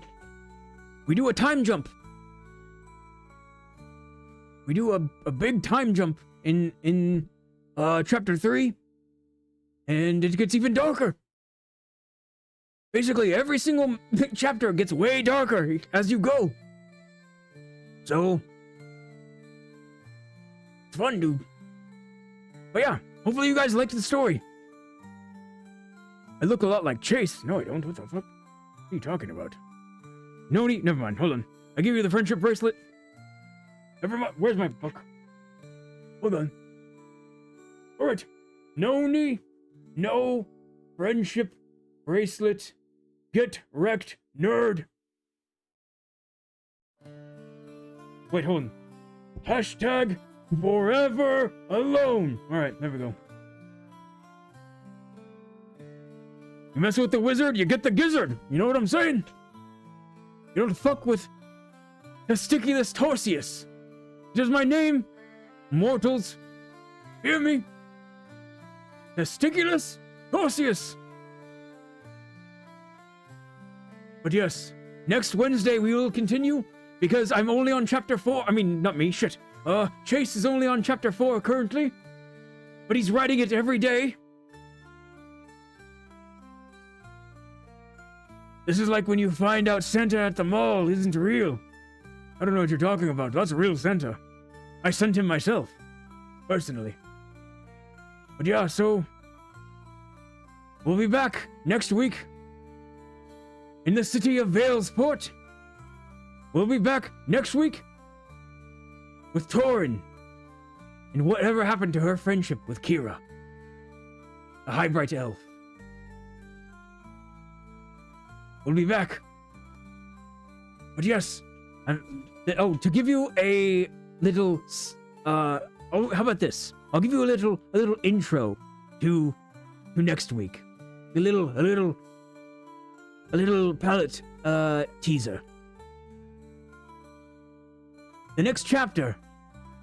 So to quickly go through, the first chapter was called Innocence, right? Reflecting her innocence, nature, the world she lived in. The chapter that we just read, chapter 2, was called Promises and Lies, because she made a promise to two people, and she got lies put upon her by Kira, is what it feels like, and she lied to her mother about going to see her. The third chapter is called The Cost of Grace. Chapter 3, The Cost of Grace. I'll read the first two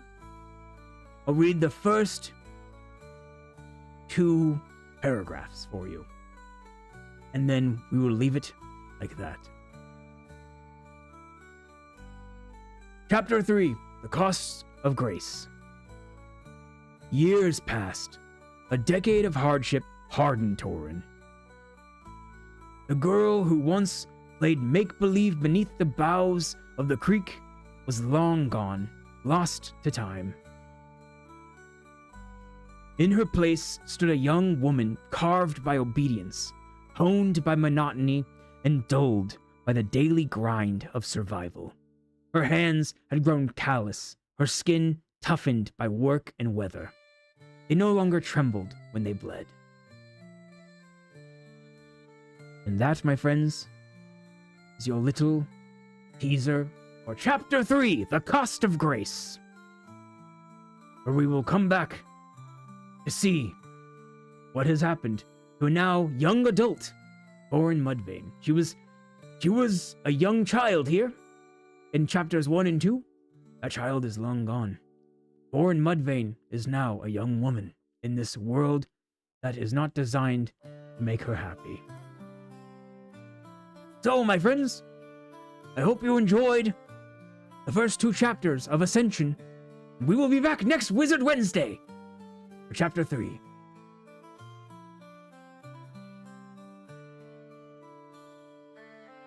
That is a pretty funny emote. Aw, sad weenie. Yes, I'm sorry, Remy. You missed the first chapter. It took me an hour for each of them.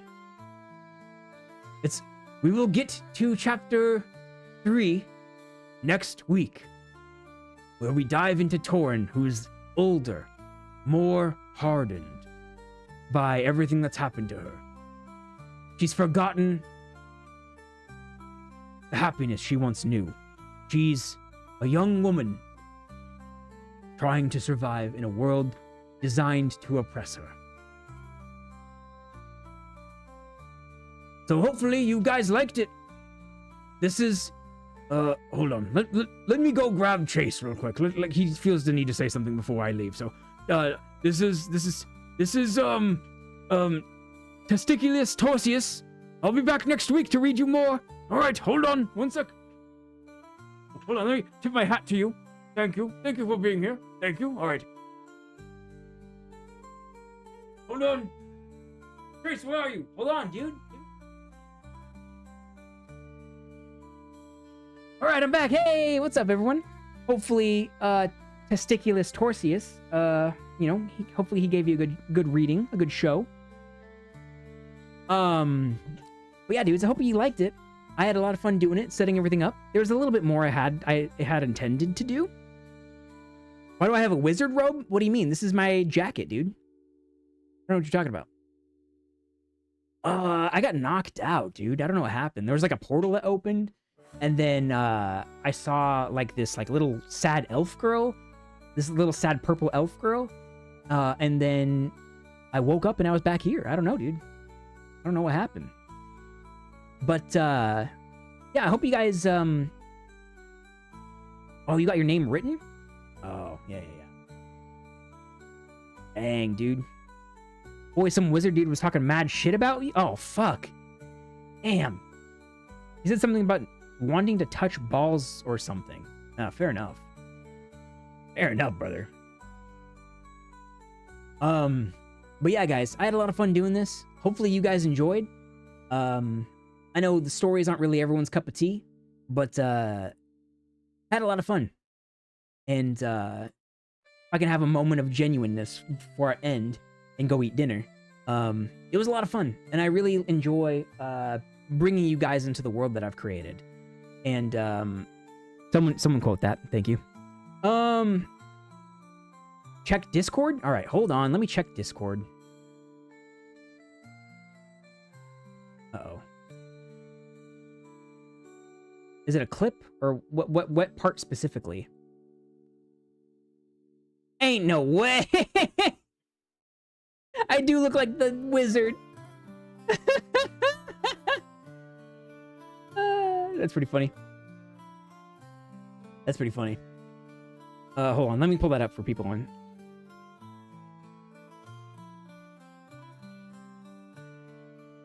She said I look like the wizard from Shrek. Let me show that real quick. She said I look like the wizard from Shrek. I mean, that testiculus Horseus look like that. But yeah, dude, I had a lot of fun. I've been working on, I've said it before, but this whole world and these stories are kind of like my like love child, not my love child, that's not right. They're like my magnum opus. They're something that I pour a lot into, and I try to make them feel real, and I try to make them feel lived in, and I have a lot of fun when I can share that with people. So I appreciate y'all for showing up and letting me indulge in that. Hopefully I made it a little bit entertaining for y'all, and hopefully you're excited to hear next week about chapter 3, The Cost of Grace. And yeah, this story gets pretty crazy. It gets pretty intense. I'll give the warnings when I need to, but yeah, dude, I had a fun time. So apparently I can't spell glue. It was great. Thank you, dude. Thank you. W stream must go, dude. Yeah, I appreciate you guys who were here from the beginning, those who came in late. Yeah, this character that I've had, actually, quickly before I get into it, this character of Torin Mudvayne is actually from, I came up with this character when I was in middle school. And it was actually for a totally different story. It was actually for a sci-fi story. And Torin was a bandit queen, a space bandit queen. And I always loved the name, and I love this concept of her being like, I don't know, just like this rise to power, basically. That was always the character arc I had in mind for her. And for years and years, I didn't know exactly how I'd do it. And then I eventually brought over her as a goddess of death into the world of Zundara. And then I was like, well, why is she the way she is? Because she was very hollow before. She was just like, I'm angry god. So I was like, let's give her a story. Let's give her some power to not just be this angry thing, to let people see who she is. Kind of like Wicked does, like giving the Wicked Witch a voice in a story. It's kind of the same concept I wanted. And so, yeah, Ascension is the story to her rise to power. And I work on it legitimately every day for hours.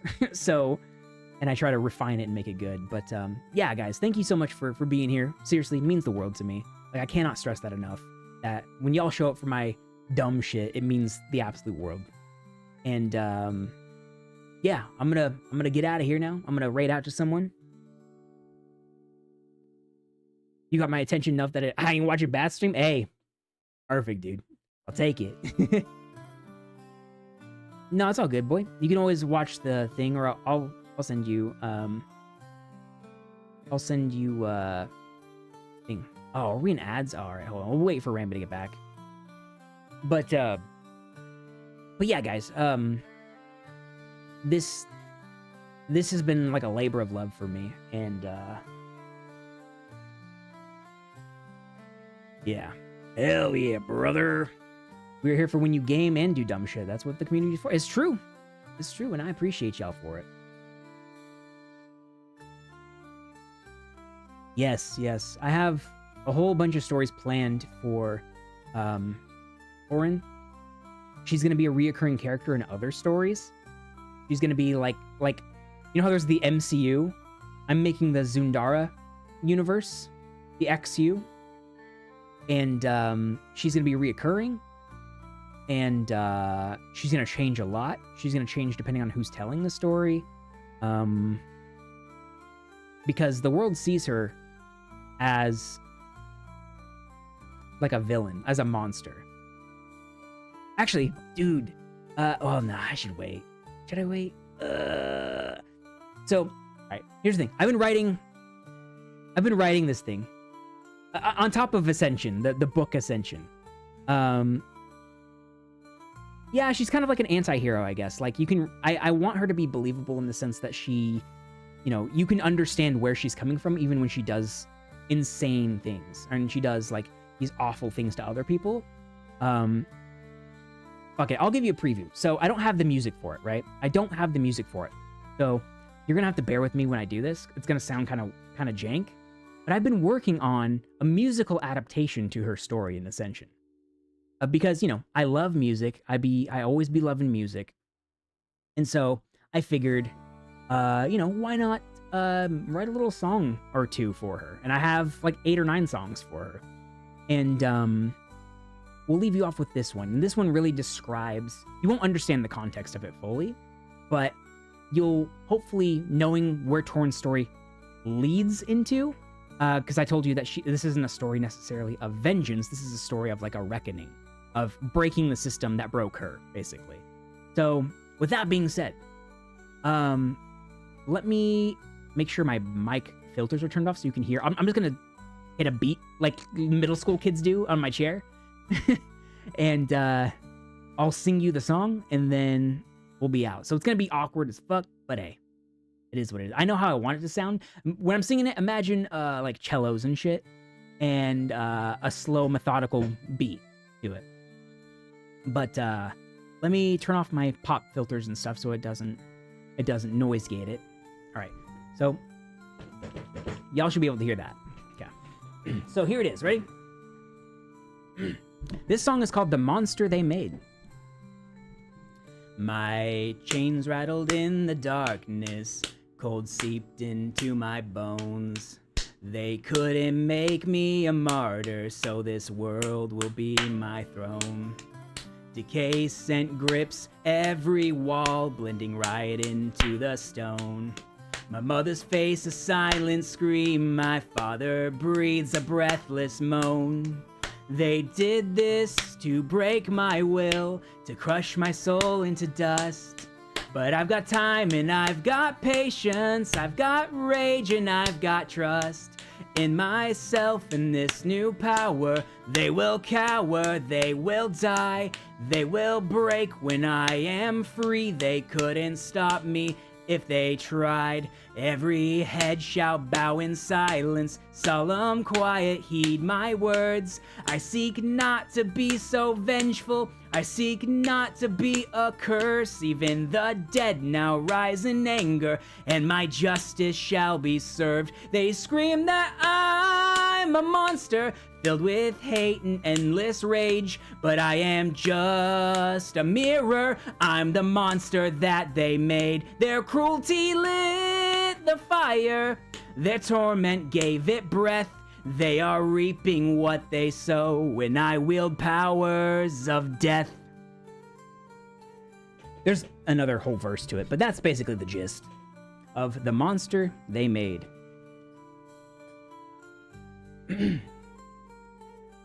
But yeah, I don't have the music actually made out yet, so I apologize for the acapella performance, but yeah, so that's a song that she sings when she's coming into power. Fun times, dude, fun times.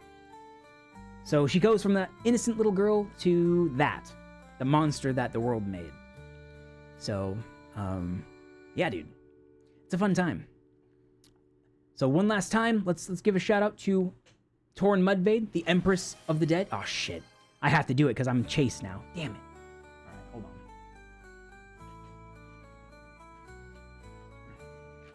You know what?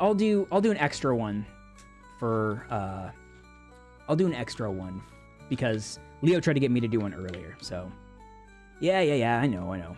Do 4? You're out of your fucking mind. All right, here we go. I'll do 4. Just like you said, I'll do 4. I'll do them one at a time. I'm gonna do it! Chill! Alright. Here we go. Shit. Oh! Alright. My chains rattled in the darkness, cold seeped into my bones. Alright. So, oh shit. I dropped that one. Where is it? Alright, I'll just grab another one. I don't know where it is. Swallow. Someone quote that, thank you. Alright. Okay. Well, fuck. I think this is pepper. I think I got pepper. Okay. Alright, here we go.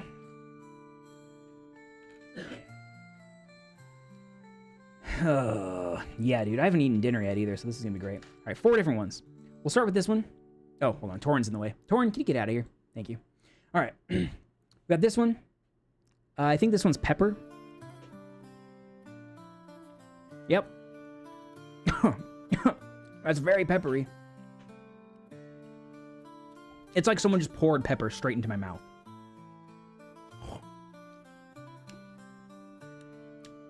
Okay. We got this green one. Oh, you can't see it because the green screen's still on. It's green. It looks blue, but it's green. Here, hold on. You want to see the... Watch this, dude. Watch this. Oh! What the fuck? What happened? That one was grass. That one was grass. Next up, we've got this one. I'm hoping this one's Tutti Frutti. Yeah, that's Tutti Frutti. Ugh, Tutti Frutti's good. And I don't mind grass. Grass is supposed to be a bad one, but like, it's delicious, dude. All right, last one is like a orangish yellow one.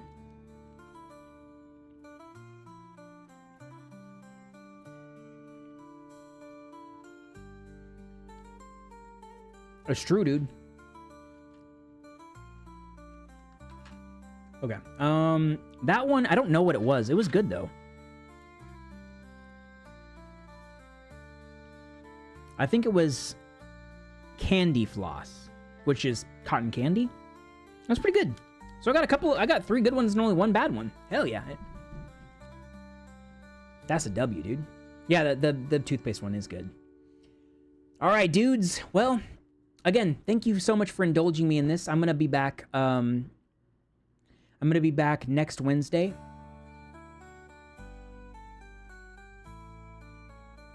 Not rigged. How dare you? How dare you accuse me of such things? All right. But I'll be back. Again, thank you so much for being here. If you were stuck around for the whole story or just a part of it, if you just showed up for a little bit, I appreciate you very much. And, yeah, we'll wait out to someone, show them some love, and I'll be back. Well, I won't be back, but Testiculus Torsius, I gotta remember that name.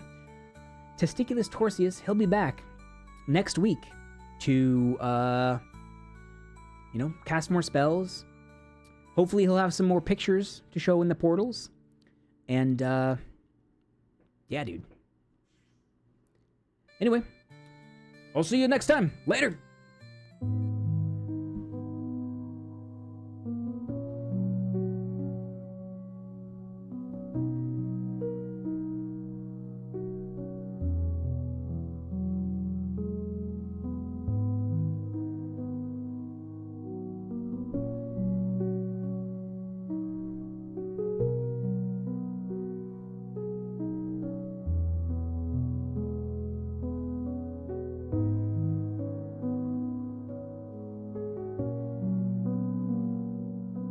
Blah, blah, blah, blah, blah.